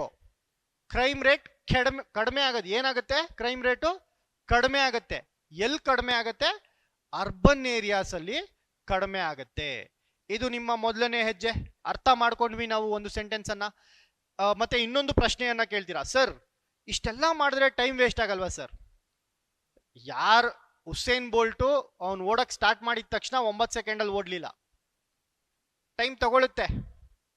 ಪ್ರಾಕ್ಟೀಸ್ ಮಾಡಬೇಕಾದ್ರೆ ಟೈಮ್ ತಗೊಳ್ಳಿ, ಪರವಾಗಿಲ್ಲ. ಈ ಒಂದು 3 ಲೈನ್ಸ್ಗಳನ್ನ ಅಥವಾ 2 ಸೆಂಟೆನ್ಸ್ಗಳನ್ನ ಟ್ರಾನ್ಸ್ಲೇಟ್ ಮಾಡೋದಕ್ಕೆ 20 ನಿಮಿಷ ತಗೋತಾ ಇದೆಯಪ್ಪ, ತಗೊಳಪ್ಪ. ಇನ್ನ 1 ಹೆಜ್ಜೆ ಇಡ್ತಾ ಇದೆಯಾ ಮುಂದಕ್ಕೆ ನೀನು. ಸೊ ಯಾವಾಗ ನೀನು ಪ್ರಾಕ್ಟೀಸ್ ಮಾಡಿ ಮಾಡಿ ಮಾಡಿ ಮಾಡಿ, ಪ್ರಾಕ್ಟೀಸ್ ಮೇಕ್ಸ್ ಮ್ಯಾನ್ ಪರ್ಫೆಕ್ಟ್. ಯಾರು ಒಂದೇ ಸರಿ 9 ಸೆಕೆಂಡಲ್ಲಿ 100 ಮೀಟರ್ಗಳನ್ನ ಓಡಲ್ಲ. ಸ್ಟಾರ್ಟಿಂಗ್ ಅಲ್ಲಿ ಒಂದು 20 ಸೆಕೆಂಡ್ ತಗೋಬಹುದು, ಆಮೇಲೆ 15 ಸೆಕೆಂಡ್ ಬರ್ತಾರೆ, ಆಮೇಲೆ 14 ಸೆಕೆಂಡ್ ಬರ್ತಾರೆ, ಆಮೇಲೆ 13 ಸೆಕೆಂಡ್ ಬರ್ತಾರೆ, ಆಮೇಲೆ 12 ಸೆಕೆಂಡ್ ಬರ್ತಾರೆ. ಹೌದಲ್ವಾ? ಸೊ ಹಂಗೆ ಟೈಮ್ ಕಡಿಮೆ ಆಗುತ್ತೆ. ಯಾವಾಗ ಕಡಿಮೆ ಆಗುತ್ತೆ? ಪ್ರಾಕ್ಟೀಸ್ ಮಾಡ್ತಾ ಮಾಡ್ತಾ ಮಾಡ್ತಾ ಆ ಒಂದು ಟೈಮ್ ಏನ್ ತಗೊಳ್ತೀವಿ ಅದು ಕಡಿಮೆ ಆಗ್ತಾ ಬರುತ್ತೆ. Okay, S. ಸೊ ಮೊದಲನೇದಾಗಿ ನಾವೇನ್ ಮಾಡ್ಬೇಕು, ಒಂದು ಸೆಂಟೆನ್ಸ್ ಅನ್ನ ಓದಬೇಕು. ಆ ಸೆಂಟೆನ್ಸ್ ನ ಓದಿ ಅದು ಏನ್ ಹೇಳ್ತಾ ಇದೆ ಅಂತ ಅರ್ಥ ಮಾಡ್ಕೋಬೇಕು. ಎಫೆಕ್ಟಿವ್ ಏನಪ್ಪ? ಎಫೆಕ್ಟಿವ್ ಅಂತ ಅಂದ್ರೆ ಪರಿಣಾಮಕಾರಿಯಾದಂಥದ್ದು, ಪರಿಣಾಮಕಾರಿಯಾಗುವಂಥದ್ದನ್ನ ನಾವು ಎಫೆಕ್ಟಿವ್ ಅಂತ ಅಂತೀವಿ. ಎಫೆಕ್ಟಿವ್ ಆಗಿ ಓದಿ ಓದಿ ಓದಿ ಅಂತ ಎಷ್ಟೊಂದು ಸರಿ ನಿಮ್ಗೆ ಹೇಳ್ದೆ. ಸೊ ನಾನು ಹೇಳಿದ್ದು ಒಂದು ತತ್ವ ಏನಿತ್ತಲ್ವ ಅವಾಗ್ಲೇ, ನಾವು ಏನೇ ಕೇಳಲಿ, ನಾವು ಮೂವಿ ನೋಡ್ಲಿ ಅಥವಾ ಒಂದು ಸಾಂಗ್ ಕೇಳ್ತೀವಿ ಅಥವಾ ಈ ಒಂದು ಕ್ಲಾಸ್ ಅನ್ನ ನೀವು ನೋಡ್ತಾ ಇರ್ತೀರಾ, ಎಫೆಕ್ಟಿವ್ ಅನ್ನುವಂತಹ ಪದನ ನಾನು ಬಹಳಷ್ಟು ಬಾರಿ ಬಳಸಿದ್ದೀನಿ. ಎಫೆಕ್ಟಿವ್ ಕನ್ನಡದಲ್ಲಿ ಏನಂತ ಗೊತ್ತಿಲ್ವಾ? ಸರ್ಚ್ ಮಾಡಿ ಎಫೆಕ್ಟಿವ್ ಅಂದ್ರೆ ಏನು ಅಂತ. ಸೊ ಅಲ್ಲಿ ನಿಮ್ಗೆ ಈಸಿಯಾಗಿ ಸಿಗುತ್ತೆ ಪರಿಣಾಮಕಾರಿ, ಪರಿಣಾಮಕಾರಿ ಅಂತ ಸಿಗುತ್ತೆ. ಪ್ಯಾಟ್ರೋಲಿಂಗ್ ಆಲ್ರೆಡಿ ಹೇಳ್ದೆ, ಗಸ್ತು ಅಂತ. ಯಾರಿಂದ ನಡೆಯುತ್ತೆ? ಪೊಲೀಸರಿಂದ ನಡೆಯುತ್ತೆ.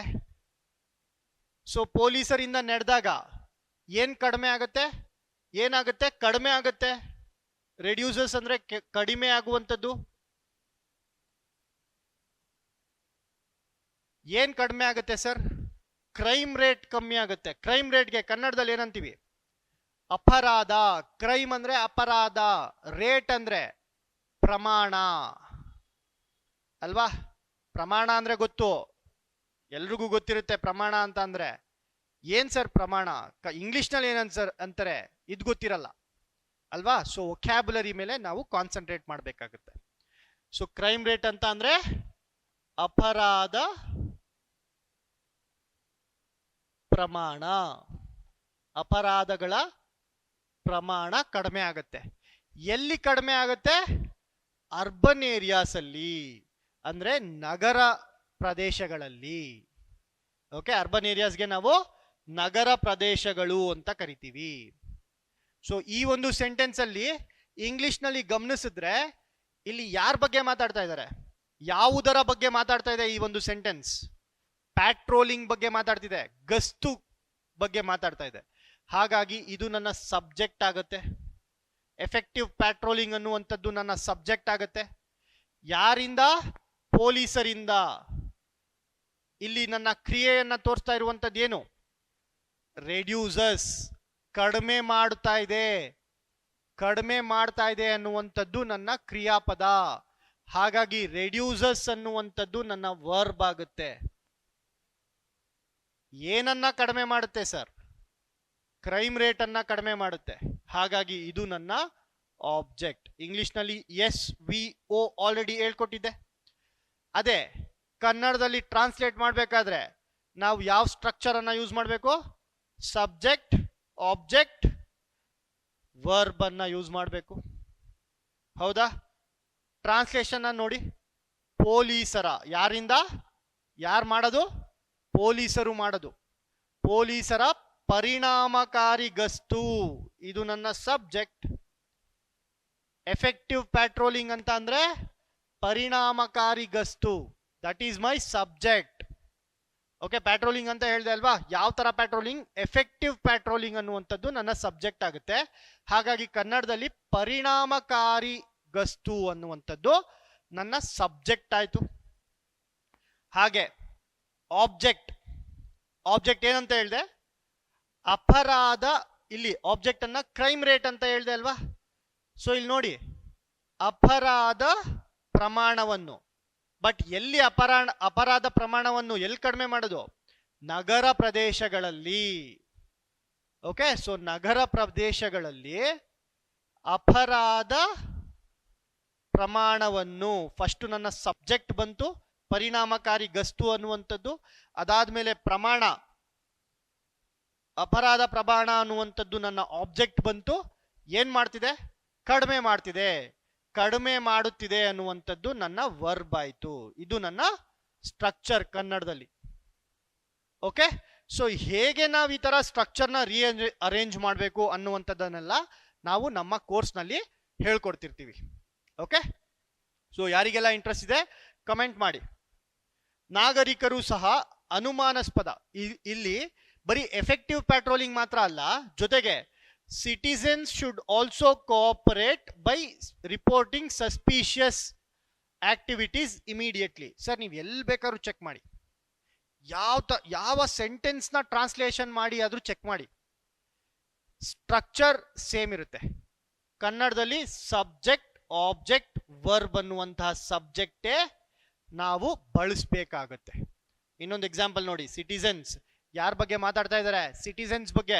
ಸಿಟಿಸನ್ಸ್ ಅಂದ್ರೆ ಕನ್ನಡದಲ್ಲಿ ನಾಗರಿಕರು, ಜನರು ಅಂತ ಬಳಸಬಾರ್ದು. ಸೊ ಜನರು ಅಂತ ಬಳಸಿದ್ರೆ ತಪ್ಪಾಗುತ್ತೆ. ತಪ್ಪಾಗಲ್ಲ ಪರ್ಸೆ, ಮಾರ್ಕ್ಸ್ ಸ್ವಲ್ಪ ಜಾಸ್ತಿ ಕೊಡ್ತಾರೆ ಯಾವಾಗ ನಾಗರಿಕರು ಅಂತ ಬಳಸಿದಾಗ. ನಾಗರಿಕರು, ಸಿಟಿಸನ್ಸ್.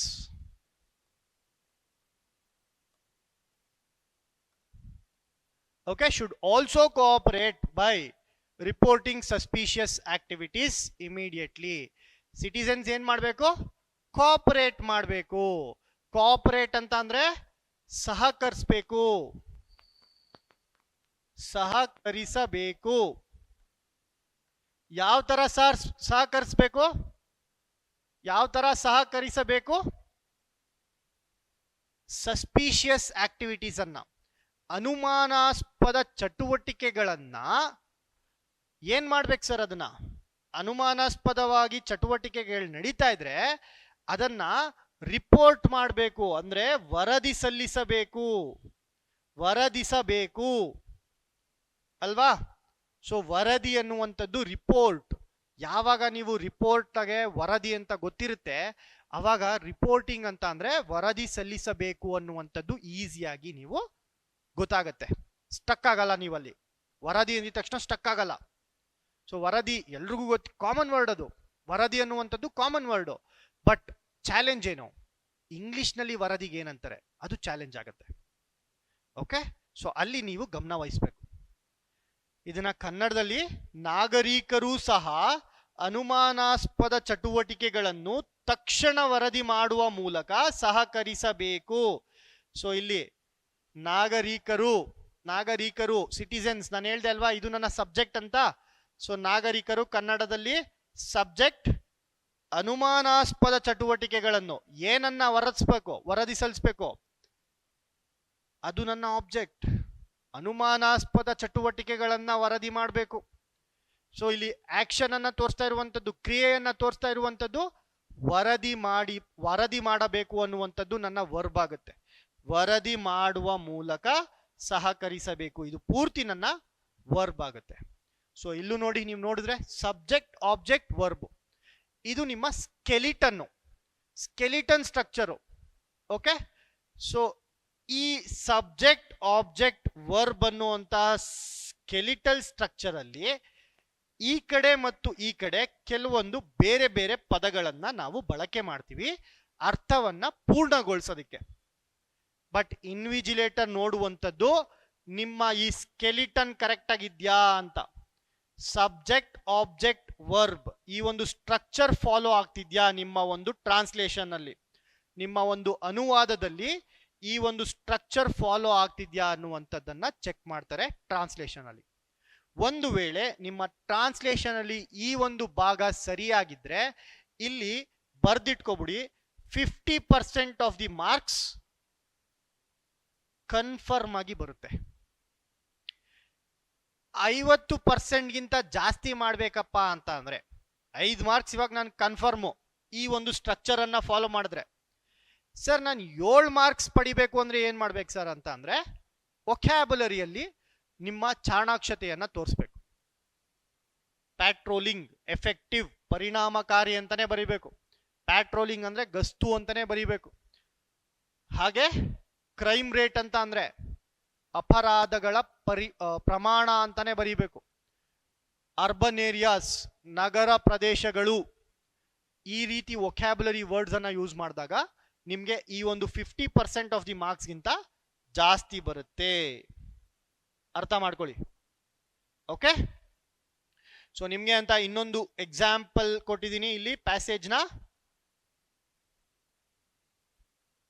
ಸೊ ಇದನ್ನ ಏನ್ ಮಾಡ್ತೀರಾ ಅಂತ ಅಂದ್ರೆ ಟ್ರಾನ್ಸ್ಲೇಟ್ ಮಾಡಿ ನಮ್ಮ ಕಮೆಂಟ್ ಬಾಕ್ಸ್ ಅಲ್ಲಿ ಇದರ ಟ್ರಾನ್ಸ್ಲೇಷನ್ ಏನಾಗತ್ತೆ ಕನ್ನಡದಲ್ಲಿ ಅಂತ ನೀವು ತಿಳಿಸ್ಬೇಕು. ಓಕೆ, ಇದೇ ರೀತಿ ಒಂದು PYQs, KSISF ಸಬ್ ಇನ್ಸ್ಪೆಕ್ಟರ್ ಅಲ್ಲಿ ಕಂಡಂತಹ ಟ್ರಾನ್ಸ್ಲೇಷನ್. ಸೊ ಇದನ್ನ ಕೂಡ ನೀವು ಪ್ರಾಕ್ಟೀಸ್ ಮಾಡಿ. ಯಾವ ತರ ಪ್ರಾಕ್ಟೀಸ್ ಮಾಡ್ತೀರಾ?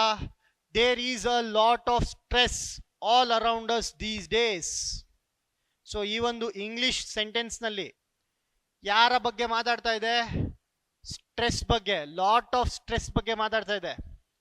ಸೊ ಲಾಟ್ ಆಫ್ ಸ್ಟ್ರೆಸ್ ಅನ್ನುವಂಥದ್ದು ನನ್ನ ಸಬ್ಜೆಕ್ಟ್ ಆಗುತ್ತೆ.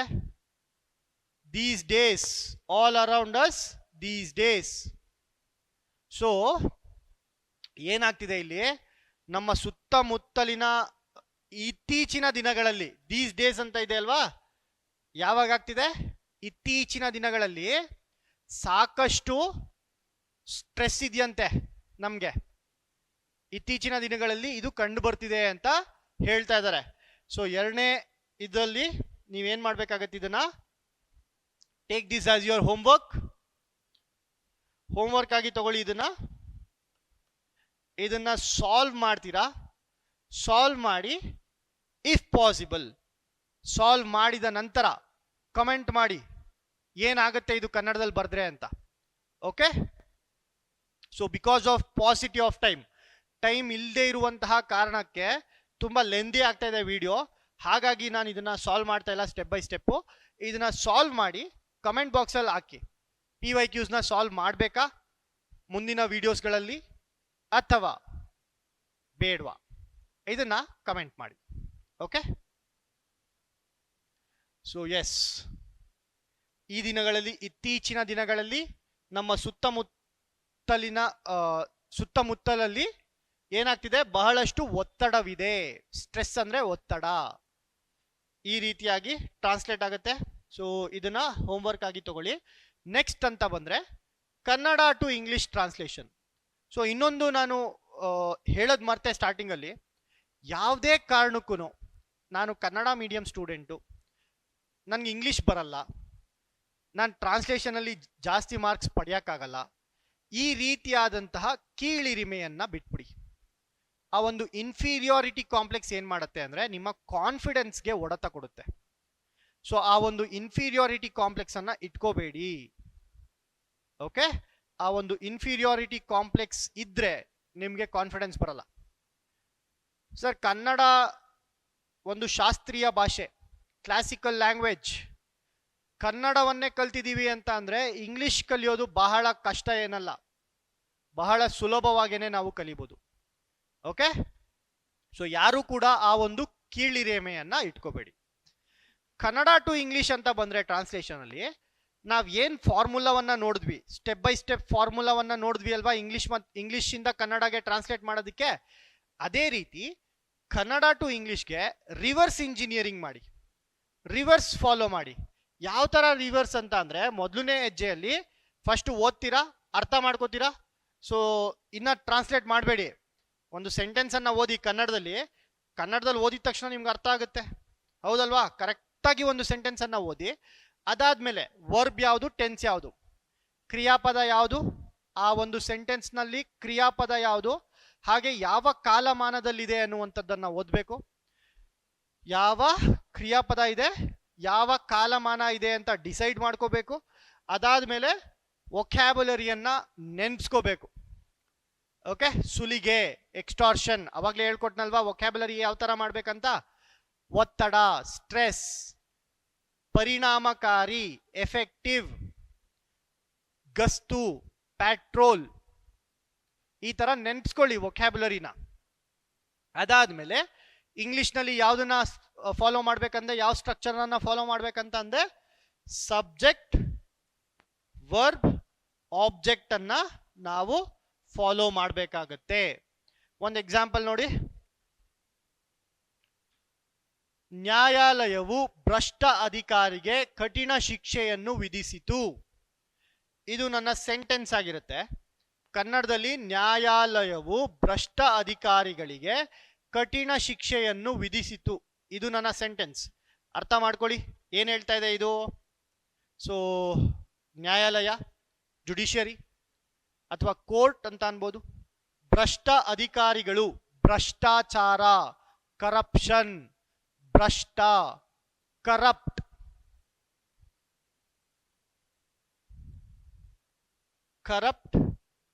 ಕೋರ್ಟ್.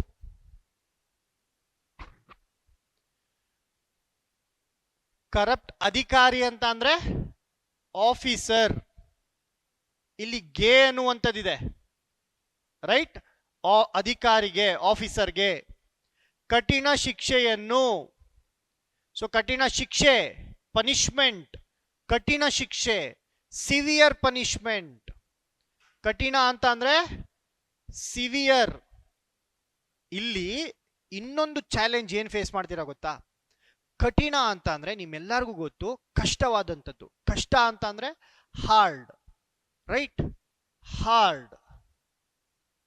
ಬಟ್ ಸೆಂಟೆನ್ಸಿನ ಸಿಚುವೇಶನ್ಗೆ ತಕ್ಕಂತೆ ಹಾರ್ಡ್ ಪನಿಷ್ಮೆಂಟ್ಗಿಂತ ಸಿವಿಯರ್ ಪನಿಷ್ಮೆಂಟ್ ಅನ್ನುವಂಥದ್ದು ಬಹಳ ಎಫೆಕ್ಟಿವ್ ಆಗಿರುತ್ತೆ, ಬಹಳ ಪ್ಲೀಸಿಂಗ್ ಆಗಿರುತ್ತೆ.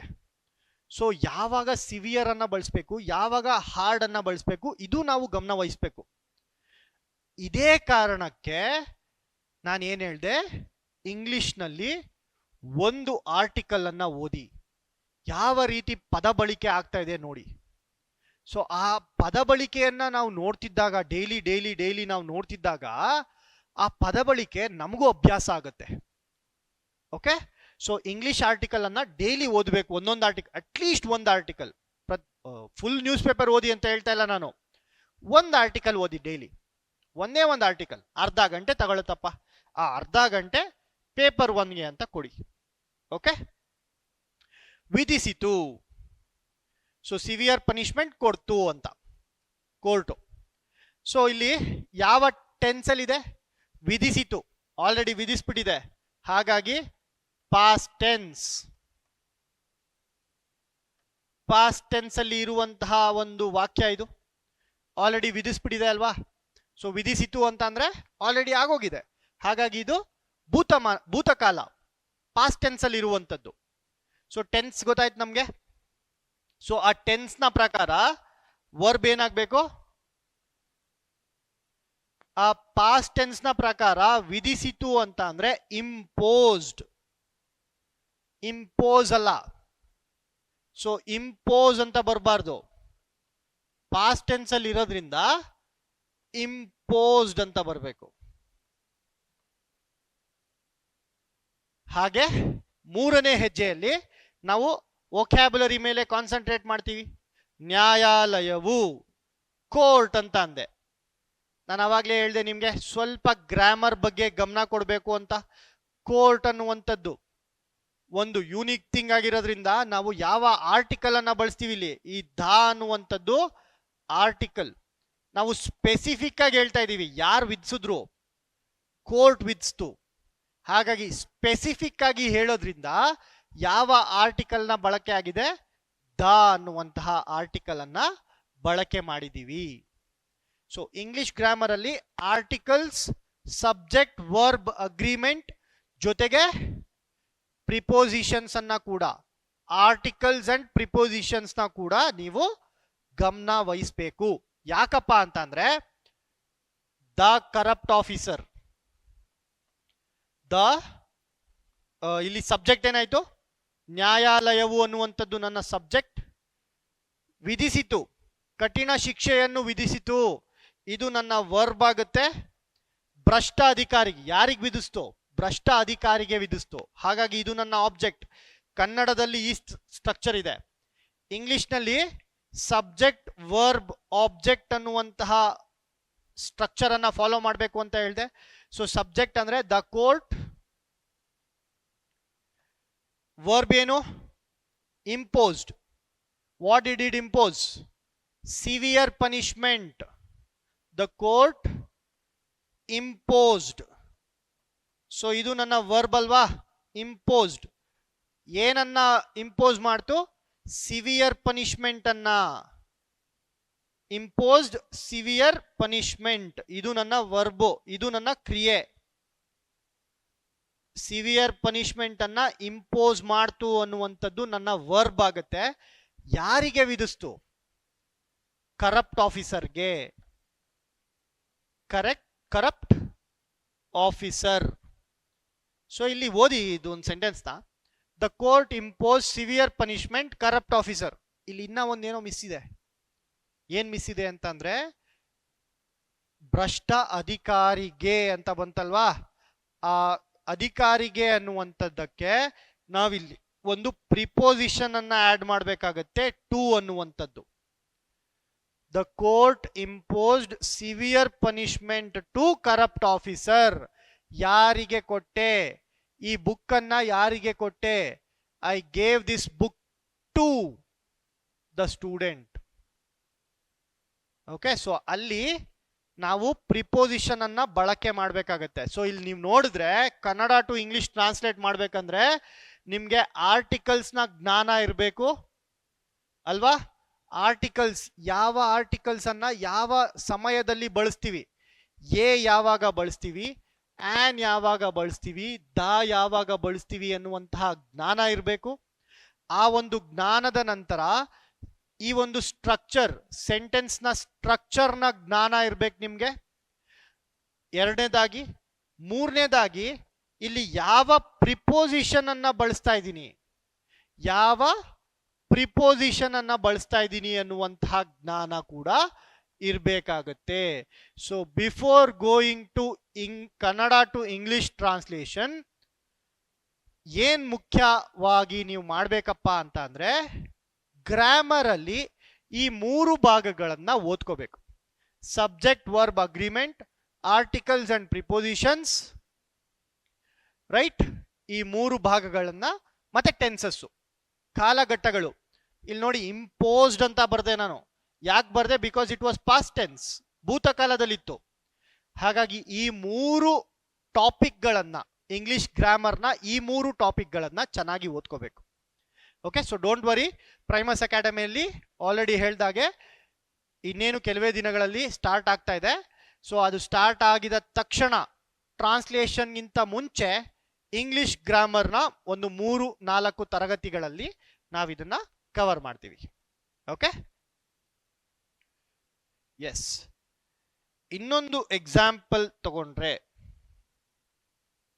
ಕನ್ನಡ ಟು ಇಂಗ್ಲಿಷ್ ನಲ್ಲಿ ಇನ್ನೊಂದು ಎಕ್ಸಾಂಪಲ್ ನ ತಗೊಂಡ್ರೆ, ಸೊ ಇದು ನಮ್ಮ ಫೈನಲ್ ಟ್ರಾನ್ಸ್ಲೇಷನ್ ಆಗುತ್ತೆ. The court imposed severe punishment on the corrupt officer. So ಇಲ್ಲಿ ಆನ್ ದ ಕರಪ್ಟ್ ಆಫೀಸರ್ ಅಂತ ಬಳಸಿದ್ದಾರೆ. ಸೊ ದ ಕೋರ್ಟ್ ಇಂಪೋಸ್ಡ್ ಜೊತೆಗೆ ಆನ್ ಅನ್ನುವಂತಹ ಪ್ರಿಪೋಸಿಷನ್ ಬಳಸಬೇಕಾಗತ್ತೆ. Okay, the court impose severe punishment on the corrupt officer ಅನ್ನುವಂಥದ್ದು ಸರಿಯಾದ translation ಆಗಿರುತ್ತೆ. So ಇದು ಸೇಮ್ ಕೇಸ್ ISF ಅಲ್ಲಿ ಕೇಳಿದಂತಹ ಪ್ರಶ್ನೆ. ಕನ್ನಡ ಟು ಇಂಗ್ಲಿಷ್ ಟ್ರಾನ್ಸ್ಲೇಷನ್ ಯಾವ ತರ ಕನ್ನಡ ಟು ಇಂಗ್ಲಿಷ್ ಟ್ರಾನ್ಸ್ಲೇಷನ್ ಮಾಡಬೇಕು? ಒಬ್ಬ ರೈತನಿಗೆ ಬಹಳ ವಯಸ್ಸಾಗಿತ್ತು. ಸೊ ಒಬ್ಬ ರೈತನಿಗೆ ಏನಾಗಿತ್ತಂತೆ? ಬಹಳ ವಯಸ್ಸಾಗಿತ್ತಂತೆ. ಇದ ಏನ್ ಅರ್ಥ ಕೊಡ್ತಿದೆ? ಒಬ್ಬ ಫಾರ್ಮರ್ ಇದ್ದಾನೆ, ರೈತ ಅಂತ ಅಂದ್ರೆ ಫಾರ್ಮರ್, ಬಹಳ ವಯಸ್ಸಾಗಿತ್ತು. He was growing old. The farmer was growing old. ಇಲ್ಲಿ ನೋಡಿ, ದ ಫಾರ್ಮರ್ ಬರುತ್ತಾ, ಎ ಫಾರ್ಮರ್ ಬರುತ್ತಾ? ಸೊ ಆರ್ಟಿಕಲ್ ನ ಜ್ಞಾನ ಯಾಕೆ ಇಂಪಾರ್ಟೆಂಟ್ ಅಂತ ಅಂದ್ರೆ, ರೈತ ಅಂತ ಅಂದ್ರೆ ಫಾರ್ಮರ್. ಈ ಫಾರ್ಮರ್ ನನ್ಗೆ ಯಾರಂತ ಗೊತ್ತಾ? ಯಾರಂತ ಗೊತ್ತಿಲ್ಲ.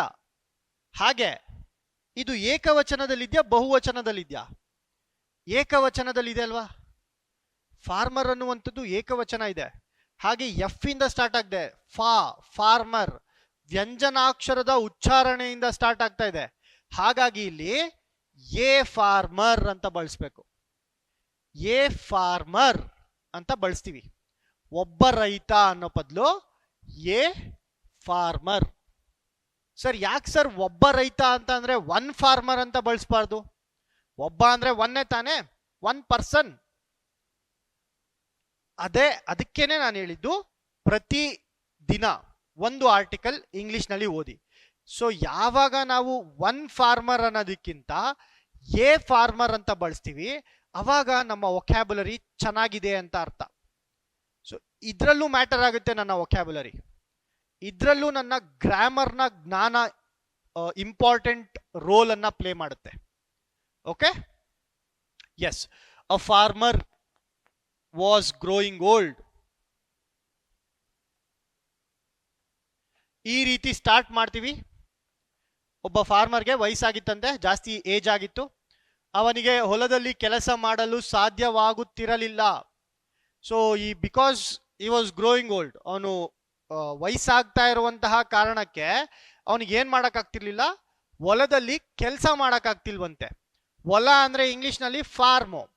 Not able to work. So ಈ ವಾಸ್ ನಾಟ್,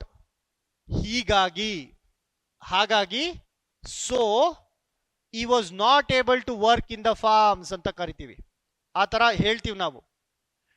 ಹೀಗಾಗಿ ಸದಾ ವರಾಂಡದಲ್ಲಿ ಕುಳಿತುಕೊಂಡು ದಿನ ಕಳೆಯುತ್ತಿದ್ದನು. ಸೊ ದಿನ ಕಳೆಯುತ್ತಿದ್ದನು ಅನ್ನೋದಕ್ಕೆ ಏನ್ ಬಳಸ್ತೀರಾ? ಸ್ಪೆಂಡಿಂಗ್ ಟೈಮ್ ಅಂತ ಬಳಸ್ತೀರಾ? ಸಮಯ ಕಳೆಯುತ್ತಿದ್ದನು ಅಂತ ಅಂದ್ರೆ ಸ್ಪೆಂಡಿಂಗ್ ಟೈಮ್ ಅಂತ ಬರಿಬೋದಾಗಿತ್ತು. ಇಲ್ಲಿ ದಿನಗಳನ್ನ ಕಳೀತಾ ಇದ್ದಾನಂತೆ, ಡೇಸ್. ದಿನ ಅಂದ್ರೆ ಡೇಸ್. ಈ ಒಂದು ಚಿಕ್ಕ ಚಿಕ್ಕ ಅಂಶಗಳನ್ನ ನೋಡ್ತಾರೆ ಇನ್ವಿಜಿಲೇಟರ್. ಸೊ ಯೂಶಲಿ ನಾವೇನ್ ಮಾಡ್ತೀವಿ, ಹಿ ವಾಸ್ ಪಾಸಿಂಗ್ ಟೈಮ್ ಅಂತ ಬರ್ದ್ಬಿಡ್ತೀವಿ, ಅಥವಾ ಹಿ ವಾಸ್ ಸ್ಪೆಂಡಿಂಗ್ ಟೈಮ್ ಅಂತ ಬರ್ದ್ಬಿಡ್ತೀವಿ. ಬಟ್ ಆಕ್ಚುಯಲ್ ಆಗಿ ನಾವು ಬಳಸಬೇಕಾಗಿರೋದು ದಿನ. He was spending days. ಹೀಗಾಗಿ, ದೇರ್ ಫೋರ್ ಅಥವಾ ಹೆನ್ಸ್, ಸದಾ ವರಾಂಡದಲ್ಲಿ. Therefore he was spending his times always sitting in the veranda. ವೆರಾಂಡಾಗೆ ಹಾಲ್ ಅಂತ ಕೂಡ ಕರಿಬಹುದು. ಹಾಲ್, HALL, hall.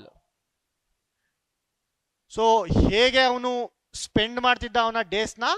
By sitting in the veranda ಅಥವಾ ಹಾಲ್. ಅವನ ಮಗ ಯಾವಾಗಲೂ ಹೊಲದಲ್ಲಿ ಕೆಲಸ ಮಾಡುತ್ತಿದ್ದನು. His son was always working in the farm. ಮಗನು ಯಾವ ಸಮಯದಲ್ಲಿ ನೋಡಿದರೂ ಅವರ ತಂದೆ ಅಲ್ಲಿಯೇ ಕುಳಿತಿರುವುದು ಕಾಣುತ್ತಿತ್ತು. So whenever the son looked, he was always seeing his father sitting in the hall. So ಅರ್ಥಪೂರ್ಣವಾಗಿ ಬರ್ತಾ ಇದೆ ಅಲ್ವಾ ನನಗೆ? ಸಿ, ಯಾವಾಗ ನಾವು ಪ್ರಾಕ್ಟೀಸ್ ಮಾಡ್ತೀವಿ ಈ ರೀತಿ, ನಾನು ಇವಾಗ ಯಾವ ತರ ಟ್ರಾನ್ಸ್ಲೇಟ್ ಮಾಡ್ತಾ ಇದ್ದೀನಿ, ಜಸ್ಟ್ ಓದ್ಕೊಂಡು ಈ ರೀತಿ ಟ್ರಾನ್ಸ್ಲೇಷನ್ನ ನೀವು ಕೂಡ ಮಾಡ್ಬೋದು. ಅದಕ್ಕೆ ಮಾಡಬೇಕಾಗಿರುವಂಥದ್ದು ಒಂದು 20 ರಿಂದ 30 ಪ್ಯಾಸೇಜ್ಗಳು ನಾನು ಹೇಳ್ಕೊಟ್ಟಿರುವಂತಹ ಸ್ಕೆಲಿಟಲ್ ಫಾರ್ಮುಲಾಗಳನ್ನು ಬಳಸಿ ಯಾವಾಗ ನೀವು ಟ್ರಾನ್ಸ್ಲೇಷನ್ನ ಮಾಡ್ತೀರಾ ಆವಾಗ ಸರಾಗವಾಗಿ ನಾವು ಟ್ರಾನ್ಸ್ಲೇಷನ್ ಅನ್ನ ಓದ್ಕೊಂತಾನೆ ಟ್ರಾನ್ಸ್ಲೇಟ್ ಮಾಡ್ಕೋಬಹುದು. ಆಯ್ತಾ? ಮೇಲ್ಗಡೆ ಬರೆಯುವಂತಹ ಅವಶ್ಯಕತೆ ಇರಲ್ಲ. ಸೊ ಯಾವ ಸ್ಟ್ರಕ್ಚರಲ್ ಇದೆ ಅಂತ ತಲೆ ಕೆಡಿಸ್ಕೊಳ್ಳುವಂತಹ ಅವಶ್ಯಕತೆ ಬರಲ್ಲ. ಯಾಕಂದ್ರೆ ನಾನು ಅದೇ ತರ ಕಲ್ತಿದ್ದೀನಿ, ಅದೇ ತರ ಬರುತ್ತೆ ಎಕ್ಸಾಮ್ ಅಲ್ಲಿ ಅಲ್ವಾ? ಸೊ ಈ ರೀತಿಯಾಗಿ ನಾವು ಕಲಿಬೇಕಾಗತ್ತೆ. ರೈಟ್? ಎಸ್. ಇನ್ನೊಂದು ಪ್ಯಾರಾಗ್ರಾಫ್ ಇದೆ, ಇದನ್ನ ಟ್ರಾನ್ಸ್ಲೇಟ್ ಮಾಡಿ ಕಮೆಂಟ್ ಬಾಕ್ಸ್ ಅಲ್ಲಿ ಹಾಕಿ. So here is the answer for it. ಈ ಒಂದು ಟ್ರಾನ್ಸ್ಲೇಷನ್ ಏನ್ ಕೊಟ್ಟಿದೆ ಅದಕ್ಕೆ ಇಲ್ಲಿ ಉತ್ತರ ಕೂಡ ಇದೆ. ಇದನ್ನ ನೀವು ಯೂಸ್ ಮಾಡಿಕೊಂಡು ಕ್ರಾಸ್ ವೆರಿಫೈ ಮಾಡ್ಬೋದು. ಇನ್ನು ಬಹಳಷ್ಟು ಟೈಮ್ ತಗೊಳ್ಳಲ್ಲ. ಸೊ ಇನ್ನೊಂದು ಮುಖ್ಯವಾದ ಟಾಪಿಕ್ ಬರುತ್ತೆ PSI ಪೇಪರ್ 1 ಅಲ್ಲಿ, ಅದು ನಮ್ಮ ಪ್ರೆಸೀಸ್ ರೈಟಿಂಗ್. ಈ ಪ್ರೆಸೀಸ್ ರೈಟಿಂಗ್ ಕೂಡ 10 ಮಾರ್ಕ್ಸ್ಗೆ ಬರುವಂಥದ್ದು.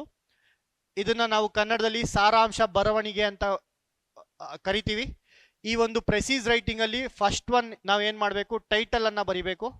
ಹಾಗೆ ಎರಡನೇದಾಗಿ ಸಾರಾಂಶವನ್ನ ಬರಿಬೇಕಾಗತ್ತೆ. ಹಾಗೆ ಇನ್ನೊಂದು ಹೇಳೋದು ಮರ್ತೆ, ಟ್ರಾನ್ಸ್ಲೇಷನ್ ಅಲ್ಲಿ ವೊಕ್ಯಾಬುಲರಿಗೆ ಎಷ್ಟು ಬೆಲೆಯನ್ನ ಕೊಡ್ತಾರೆ, ಸ್ಪೆಲ್ಲಿಂಗ್ಗಳಿಗೆ ಅಷ್ಟೇ ಬೆಲೆಯನ್ನ ಕೊಡ್ತಾರೆ. ಸೊ ಆದಷ್ಟು ಸ್ಪೆಲ್ಲಿಂಗ್ ಮಿಸ್ಟೇಕ್ಗಳನ್ನ ಕಡಿಮೆ ಮಾಡಿ. ಯಾವಾಗ ಸ್ಪೆಲ್ಲಿಂಗ್ ಮಿಸ್ಟೇಕ್ ಕಡಿಮೆ ಆಗುತ್ತೆ ಅಂತ ಅಂದ್ರೆ, ನಾನು ಹೇಳ್ಕೊಟ್ಟಿದ್ದೀನಲ್ವ ಮೆಥಡ್ಸು, ವೊಕ್ಯಾಬುಲರಿ ಬಂದಾಗ ಟೇಬಲ್ಸ್ ನಲ್ಲಿ ಬರ್ಕೊಳ್ಳಿ, ಟ್ರಾನ್ಸ್ಲೇಷನ್ ಮಾಡಿ ಪ್ರಾಕ್ಟೀಸ್ ಮಾಡಿ. ಓದೋದಲ್ಲ, ಟ್ರಾನ್ಸ್ಲೇಷನ್ ಮಾಡುವಂಥದ್ದು. ಎನಿ ಸ್ಕಿಲ್, ನಾನೇನು ಹೇಳಿದೆ ಟ್ರಾನ್ಸ್ಲೇಷನ್ಗೆ? ಸ್ಕಿಲ್ ಅಂತ ಹೇಳ್ದೆ ಅಲ್ವಾ? ಯಾವುದೇ ಕೌಶಲ್ಯ ಅಭಿವೃದ್ಧಿ ಆಗ್ಬೇಕಂತ ಅಂದ್ರೆ ಥಿಯರಿಯಿಂದ ಆಗಲ್ಲ, ಓದೋದ್ರಿಂದ ಆಗಲ್ಲ, ಮಾಡೋದ್ರಿಂದ ಆಗತ್ತೆ. ಸೊ ಅದನ್ನ ನೀವು ಕಾರ್ಯಗತಗೊಳಿಸಿದಾಗ ಆ ಒಂದು ಕೌಶಲ್ಯ ಅಭಿವೃದ್ಧಿ ಆಗತ್ತೆ. ಓಕೆ? ಸೊ ಆ ಒಂದು ಸ್ಕಿಲ್ ನ ಡೆವಲಪ್ ಮಾಡಬೇಕಾದ್ರೆ also focus on your spelling. ಸ್ಪೆಲ್ಲಿಂಗ್ಸ್ಗಳ ಮೇಲೆ ಗಮನವನ್ನ ಇಡಿ. ಯಾವಾಗ ನಿಮ್ಮ ವೊಕ್ಯಾಬುಲರಿ ಡೆವಲಪ್ ಆಗ್ತಾ ಇರುತ್ತಲ್ಲ ಅವಾಗ ಒಂದು ಕಣ್ಣು ಸ್ಪೆಲ್ಲಿಂಗ್ಸ್ ಮೇಲೆ ಇಡಿ. ಓಕೆ?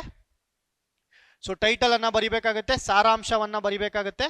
ಸೊ ಟೈಟಲ್ಗೂ ಕೂಡ ಮಾರ್ಕ್ಸ್ ಇರುತ್ತೆ, 2 ರಿಂದ 3 ಮಾರ್ಕ್ಸ್ ಟೈಟಲ್ಗೆ ಕೊಡುವಂಥದ್ದು. ಹಾಗೆ ಸಾರಾಂಶಕ್ಕೆ ಇನ್ನು ಉಳಿದಿರುವಂತಹ 7 ರಿಂದ 8 ಮಾರ್ಕ್ಸ್ ಸಾರಾಂಶಕ್ಕೆ ಕೊಟ್ಟಿರ್ತಾರೆ. ಸೊ ಇದಕ್ಕೆ ರೂಲ್ ಏನಪ್ಪಾ ಅಂತ ಅಂದ್ರೆ 1/3 ಮಾಡಬೇಕಾಗತ್ತೆ. ಒಂದು ಪ್ಯಾಸೇಜ್ ಕೊಟ್ಟಿರ್ತಾರೆ, ಒಂದು ಪ್ಯಾಸೇಜ್ ನಲ್ಲಿ ಒಂದು ವೇಳೆ 60 ಪದಗಳಿದ್ರೆ ಅದನ್ನ ನಾವು 20 ಪದಗಳಲ್ಲಿ ಸಾರಾಂಶವನ್ನ ಬರಿಬೇಕು. ಸರ್ ಏನ್ ಸರ್ ಸಾರಾಂಶ ಅಂತ ಅಂದ್ರೆ, ಇವಾಗ for example RCB versus Chennai match ನಡೀತಾ ಇದೆಯಪ್ಪ, ನಾನು ಮ್ಯಾಚ್ನ ನೋಡಿಲ್ಲ, ನಾನು ಬಂದ್ಬಿಟ್ಟು ನಿನ್ನ ಕೇಳ್ತೀನಿ ಏನಾಯ್ತು ನೆನ್ನೆ ಮ್ಯಾಚಲ್ಲಿ ಅಂತ. ಸೊ ಏನಾಯ್ತು ಅಂದಾಗ ನೀವೇನು ಹೇಳ್ತೀರಾ? Sir first ball Virat Kohli dot, second ball Virat Kohli 4 ಹೊಡೆದ, ಮೂರನೇ ಬಾಲು ವಿರಾಟ್ ಕೊಹ್ಲಿ 6 ಹೊಡೆದ, ನಾಲ್ಕನೇ ಬಾಲು ತಿರ್ಗಾ ಡಾಟ್ ಆಯಿತು, ಐದನೇ ಬಾಲು ಸಿಂಗಲ್ ಆಯಿತು, ಆರನೇ ಬಾಲು ತಿರ್ಗಾ ಫಿಲ್ ಸಾಲ್ಟ್ ಬಂದು 4 ಹೊಡೆದ. ಈ ಥರ ಹೇಳ್ತೀರಾ? ಇಲ್ಲ ಅಲ್ವಾ? ಈ ಥರ ಹೇಳಕ್ಕೆ ಸಾಧ್ಯನಾ? 20 ಓವರ್ಗಳನ್ನು ಹೇಳ್ತೀರಾ ನೀವು? ಖಂಡಿತವಾಗ್ಲೂ ಆಗಲ್ಲ. ನೀವೇನು ಹೇಳ್ತೀರಾ ನನಗೆ? ಸರ್ RCB ವಿನ್ ಆಯಿತು, ಎಷ್ಟು ರನ್ನಿಂದ ವಿನ್ ಆಯಿತು? 50 ರನ್ನಿಂದ ವಿನ್ ಆಯಿತು, ಇನ್ನು 2 ಓವರ್ ಇದ್ದಂಗೆ ಹೊಡೆದಾಕ್ಬಿಟ್ರು, ಇಷ್ಟೇ ಹೇಳ್ತೀವಲ್ವ ನಾವು? ಇದನ್ನ ನಾವು ಸಾರಾಂಶ ಅಂತ ಕರಿತೀವಿ.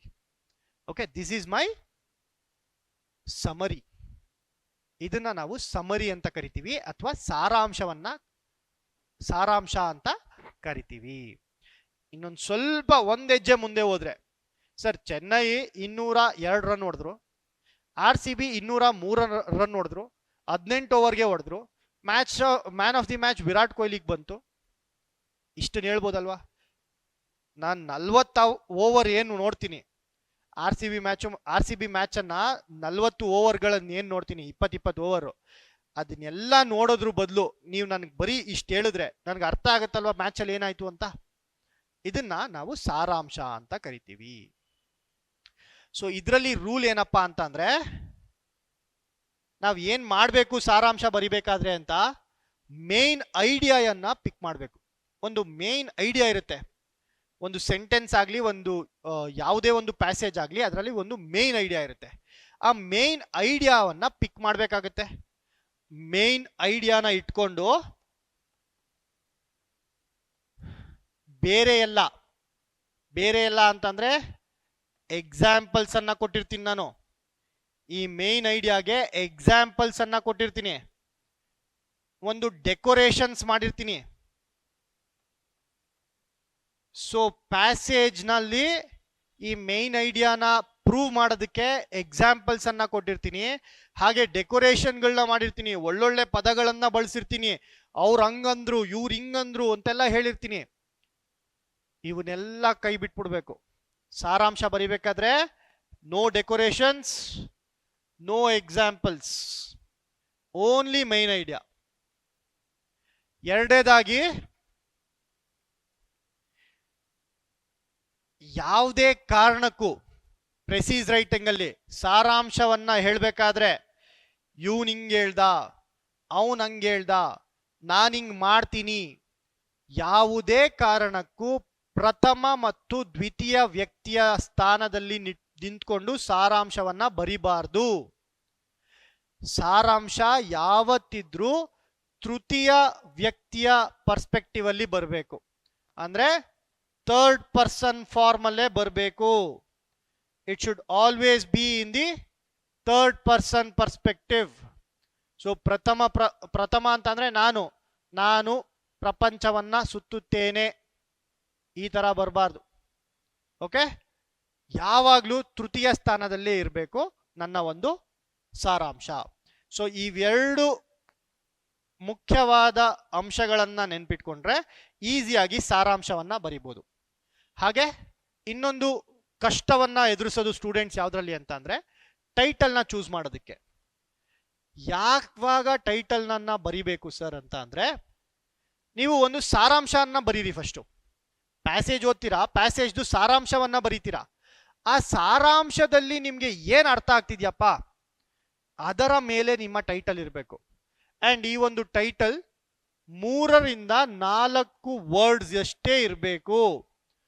ಮ್ಯಾಕ್ಸಿಮಮ್ ಅಂದ್ರೆ 4, ಬೆಸ್ಟ್ ಅಂದ್ರೆ 3 ಪದಗಳಿರ್ಬೇಕು. 3 ಪದಗಳಲ್ಲಿ ಇರುವಂತಹ ಶೀರ್ಷಿಕೆಯನ್ನ ನೀವು ಕೊಡಬೇಕು. ಸೊ ಅದೇ KSISF ಅಲ್ಲಿ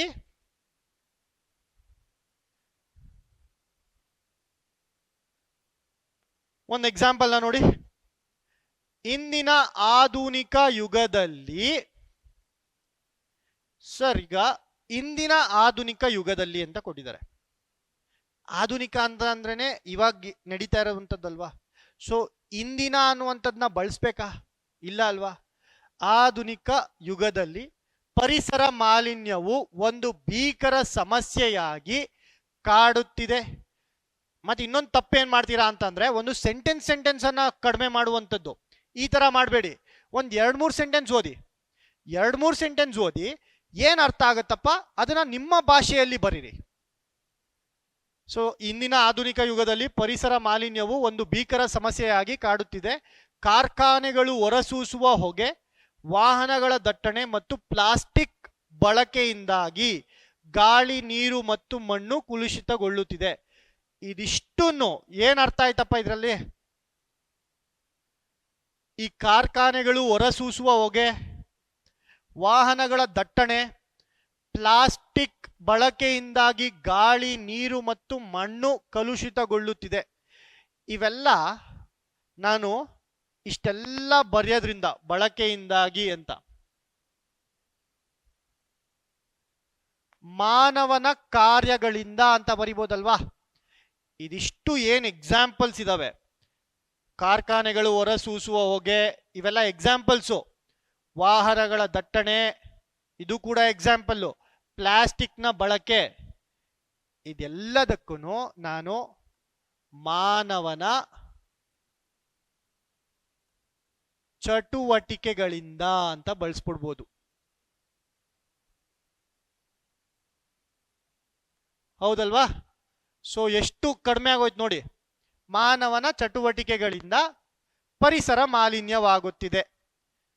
ಗಾಳಿ, ನೀರು, ಮಣ್ಣು ಕಲುಷಿತಗೊಳ್ಳುತ್ತಿದೆ ಅನ್ನೋ ಬದಲು ಪರಿಸರ ಮಾಲಿನ್ಯವಾಗುತ್ತಿದೆ. 1 2 3 4 5 ವರ್ಡ್ ಬದಲು ಪರಿಸರ ಮಾಲಿನ್ಯವಾಗುತ್ತಿದೆ 2 ವರ್ಡ್. ಕಾರ್ಖಾನೆಗಳು ಹೊರಸೂಸುವ ಹೊಗೆ 1 2 3 4 5 6 7 8 ಪದಕ್ಕೆ ಮಾನವನ ಚಟುವಟಿಕೆಗಳಿಂದ. ಸೊ 2 ಪದ. ಈ ರೀತಿಯಾಗಿ ನೀವು ಪ್ರೆಸೀಸ್ನ ಅಪ್ರೋಚ್ ಮಾಡಬೇಕಾಗುತ್ತೆ. ಸೊ ಒಂದ್ ನೆನ್ಪಿಟ್ಕೊಳ್ಳಿ, ಯಾವಾಗೆಲ್ಲ ಎಕ್ಸಾಂಪಲ್ಸ್ನ ಕೊಡ್ತೀವಿ ಅದನ್ನೆಲ್ಲ ಎಕ್ಸಾಂಪಲ್ನ ತೆಗೆದು what is the main idea behind it, ಯಾವುದು ಮುಖ್ಯ ಉದ್ದೇಶ, ಇದನ್ನ ಹೇಳೋದಕ್ಕೆ ಮುಖ್ಯ ಉದ್ದೇಶ ಏನು? ಮುಖ್ಯ ಉದ್ದೇಶ ಏನಂದ್ರೆ ಮಾನವನ ಚಟುವಟಿಕೆಗಳು ಅಂತ. ಅದನ್ನ ಬಳಸಿ ಪ್ರಿಸೀಸ್ ರೈಟಿಂಗ್ ಅಲ್ಲಿ ಈಸಿಯಾಗಿ ನೀವು ಸಾಲ್ವ್ ಮಾಡ್ಬೋದು. ಇದರಿಂದಾಗಿ ಮನುಷ್ಯರಲ್ಲಿ ಅಸ್ತಮಾ, ಕ್ಯಾನ್ಸರ್ನಂತಹ ಭಯಾನಕ ಕಾಯಿಲೆಗಳು, ಸೊ ಅಸ್ತಮಾ, ಕ್ಯಾನ್ಸರ್ ಮುಂತಾದ ಕಾಯಿಲೆಗಳು ಅಂತ ಬರೆಯೋದಕ್ಕಿಂತ ಮಾರಣಾಂತಿಕ ಕಾಯಿಲೆಗಳು ಅಂತ ಬರಿಬೋದು. ಮಾರಣಾಂತಿಕವಾಗಿ ಪರಿಣಮಿಸುತ್ತಿದೆ ಅಂತ ಬರಿಬೋದು. ಹೌದಲ್ವಾ. ಭವಿಷ್ಯದ ಪೀಳಿಗೆಗೆ ಶುದ್ಧ ಗಾಳಿ ಮತ್ತು ನೀರು ಸಿಗಬೇಕಾದರೆ ಪ್ರತಿಯೊಬ್ಬ ನಾಗರಿಕನು ಗಿಡ ಮರಗಳನ್ನು ಬೆಳೆಸುವ ಮೂಲಕ ಪರಿಸರ ಸಂರಕ್ಷಣೆಗೆ ಮುಂದಾಗಬೇಕು. ಸೊ ಪ್ರತಿಯೊಬ್ರು ಇದರ ಮೇಲೆ ಗಮನ ಕೊಟ್ಟು ಪರಿಸರವನ್ನ ಸಂರಕ್ಷಿಸಬೇಕು ಅಂತ ಹೇಳ್ತಾ ಇದ್ದಾರೆ. ಸೊ ಇಷ್ಟೇ ಅಲ್ವಾ. ಇದನ್ನೇ ಪ್ರೆಸೀಸ್ ರೈಟಿಂಗ್. ಇದು ನಾನು ಏನು ಎಕ್ಸ್ಪ್ಲೇನ್ ಮಾಡಿದೆ ಸಾರಾಂಶವಾಗಿ ಸಮರೈಸ್ ಮಾಡಿದೆ, ಅದನ್ನೇ ನೀವು ಪದಗಳು ಬರೆದ್ರೆ ಅದೇ ನಿಮ್ಮ ಪ್ರೆಸೀಸ್ ರೈಟಿಂಗ್. ಓಕೆ. ಸೊ ಇನ್ನಷ್ಟು ಟ್ರಿಕ್ಗಳನ್ನ ನಾವು ಕಲಿಯೋಣ. ಇನ್ನಷ್ಟು ಟ್ರಿಕ್ಗಳು ಇದಕ್ಕೆ ಒಂದು ಏನ್ ಮಾಡೆಲ್ ಪ್ರೆಸೀಸ್ ರೈಟಿಂಗ್, ಮಾಡೆಲ್ ಸಮರಿ ಅಂತ ಕೊಟ್ಟಿದ್ದೀನಿ. ಇದನ್ನ ಕೂಡ ನೀವು ಗಮನಿಸ್ಬೋದು. ಸೊ ಪ್ರೆಸೀಸ್ ರೈಟಿಂಗ್ ಅಲ್ಲಿ ಯಾವ ಸ್ಟೆಪ್ಗಳನ್ನ ಫಾಲೋ ಮಾಡಿದ್ರೆ ನಮಗೆ ಈಸಿಯಾಗಿ ಪ್ರೆಸೀಸ್ ರೈಟಿಂಗ್ ಮಾಡ್ಬೋದು, ಯಾವ ಸ್ಟೆಪ್ಗಳನ್ನ ನಾವು ಫಾಲೋ ಮಾಡಿದ್ರೆ ಟ್ರಾನ್ಸ್ಲೇಷನ್ ಅಲ್ಲಿ ಜಾಸ್ತಿ ಮಾರ್ಕ್ಸ್ ಅನ್ನ ಪಡಿಬೋದು, ಇದನ್ನೆಲ್ಲಾನು ನಾವು ನಮ್ಮ ಕೋರ್ಸ್ ಅಲ್ಲಿ, ಸೊ ಇನ್ನೇನು ಕೆಲವೇ ದಿನಗಳಲ್ಲಿ ಪ್ರೈಮಸ್ ಅಕಾಡೆಮಿ ಒಂದು ಕೋರ್ಸ್ ಅನ್ನ ಲಾಂಚ್ ಮಾಡ್ತಿದೆ PSI ಪರೀಕ್ಷೆಗೆ ಅಂತ. ಸೊ ಯಾರಿಗೆಲ್ಲ ಇಂಟ್ರೆಸ್ಟ್ ಇದೆ ಪ್ರೈಮಸ್ ಅಕಾಡೆಮಿಯನ್ನ ಕಾಂಟ್ಯಾಕ್ಟ್ ಮಾಡ್ಬೋದು. ಸೊ ಅಲ್ಲಿ ಕಾಂಟ್ಯಾಕ್ಟ್ ಮಾಡಿದ್ರೆ ಈ ಒಂದು ಟ್ರಾನ್ಸ್ಲೇಷನ್ ಹೇಗೆ ನಾವು ಮಾರ್ಕ್ಸ್ ಅನ್ನ ಇಂಪ್ರೂವ್ ಮಾಡ್ಕೋಬಹುದು. ಎಸ್ಸೆ ಅಲ್ಲಿ ಅಜಯ್ ಕುಮಾರ್ ಸರ್ ಮಾಡ್ತಾ ಇರ್ತಾರೆ. ಆ ಎಸ್ಸೆ ಅಜಯ್ ಕುಮಾರ್ ಸರ್ ಏನ್ ಮಾಡ್ತಾರೆ, ಅವರು ಒಂದು ಥೀಮ್ಸ್ ಅನ್ನ ಡಿವೈಡ್ ಮಾಡಿ ಕೊಡುವಂಥದ್ದು. ಎಸ್ಸೆ ಅಲ್ಲಿ ಹೇಗೆ ನಾವು ಮಾರ್ಕ್ಸ್ ಅನ್ನ ಜಾಸ್ತಿ ಪಡಿಬೋದು, ಟ್ರಾನ್ಸ್ಲೇಷನ್ ಅಲ್ಲಿ ಹೇಗೆ ನಾವು ಜಾಸ್ತಿ ಮಾರ್ಕ್ಸ್ ಅನ್ನ ಪಡಿಬೋದು, ಪ್ರೆಸೀಸ್ ರೈಟಿಂಗ್ ಅಲ್ಲಿ ಹೇಗೆ ಮಾರ್ಕ್ಸ್ ಅನ್ನ ಜಾಸ್ತಿ ಪಡಿಬೋದು ಅಂತ ನಾವು ನಿಮ್ಗೆ ತಿಳಿಸ್ತೀವಿ. ಓಕೆ. ಸೊ ಮುಂದಿನ ವಿಡಿಯೋದಲ್ಲಿ ಸಿಗೋಣ. ಇಫ್ ಪಾಸಿಬಲ್ PYQs ಅನ್ನ ಸಾಲ್ವ್ ಮಾಡ್ತೀವಿ ನಾವು. PSI ಅಲ್ಲಿ ಬಂದಿರುವಂತಹ ಟ್ರಾನ್ಸ್ಲೇಷನ್ PYQs ಅನ್ನ ಸಾಲ್ವ್ ಮಾಡೋಣ. ಸೊ ಮುಂದಿನ ವಿಡಿಯೋದಲ್ಲಿ ಸಿಗೋಣ. ಅಲ್ಲಿವರೆಗೂ have a nice day and take care.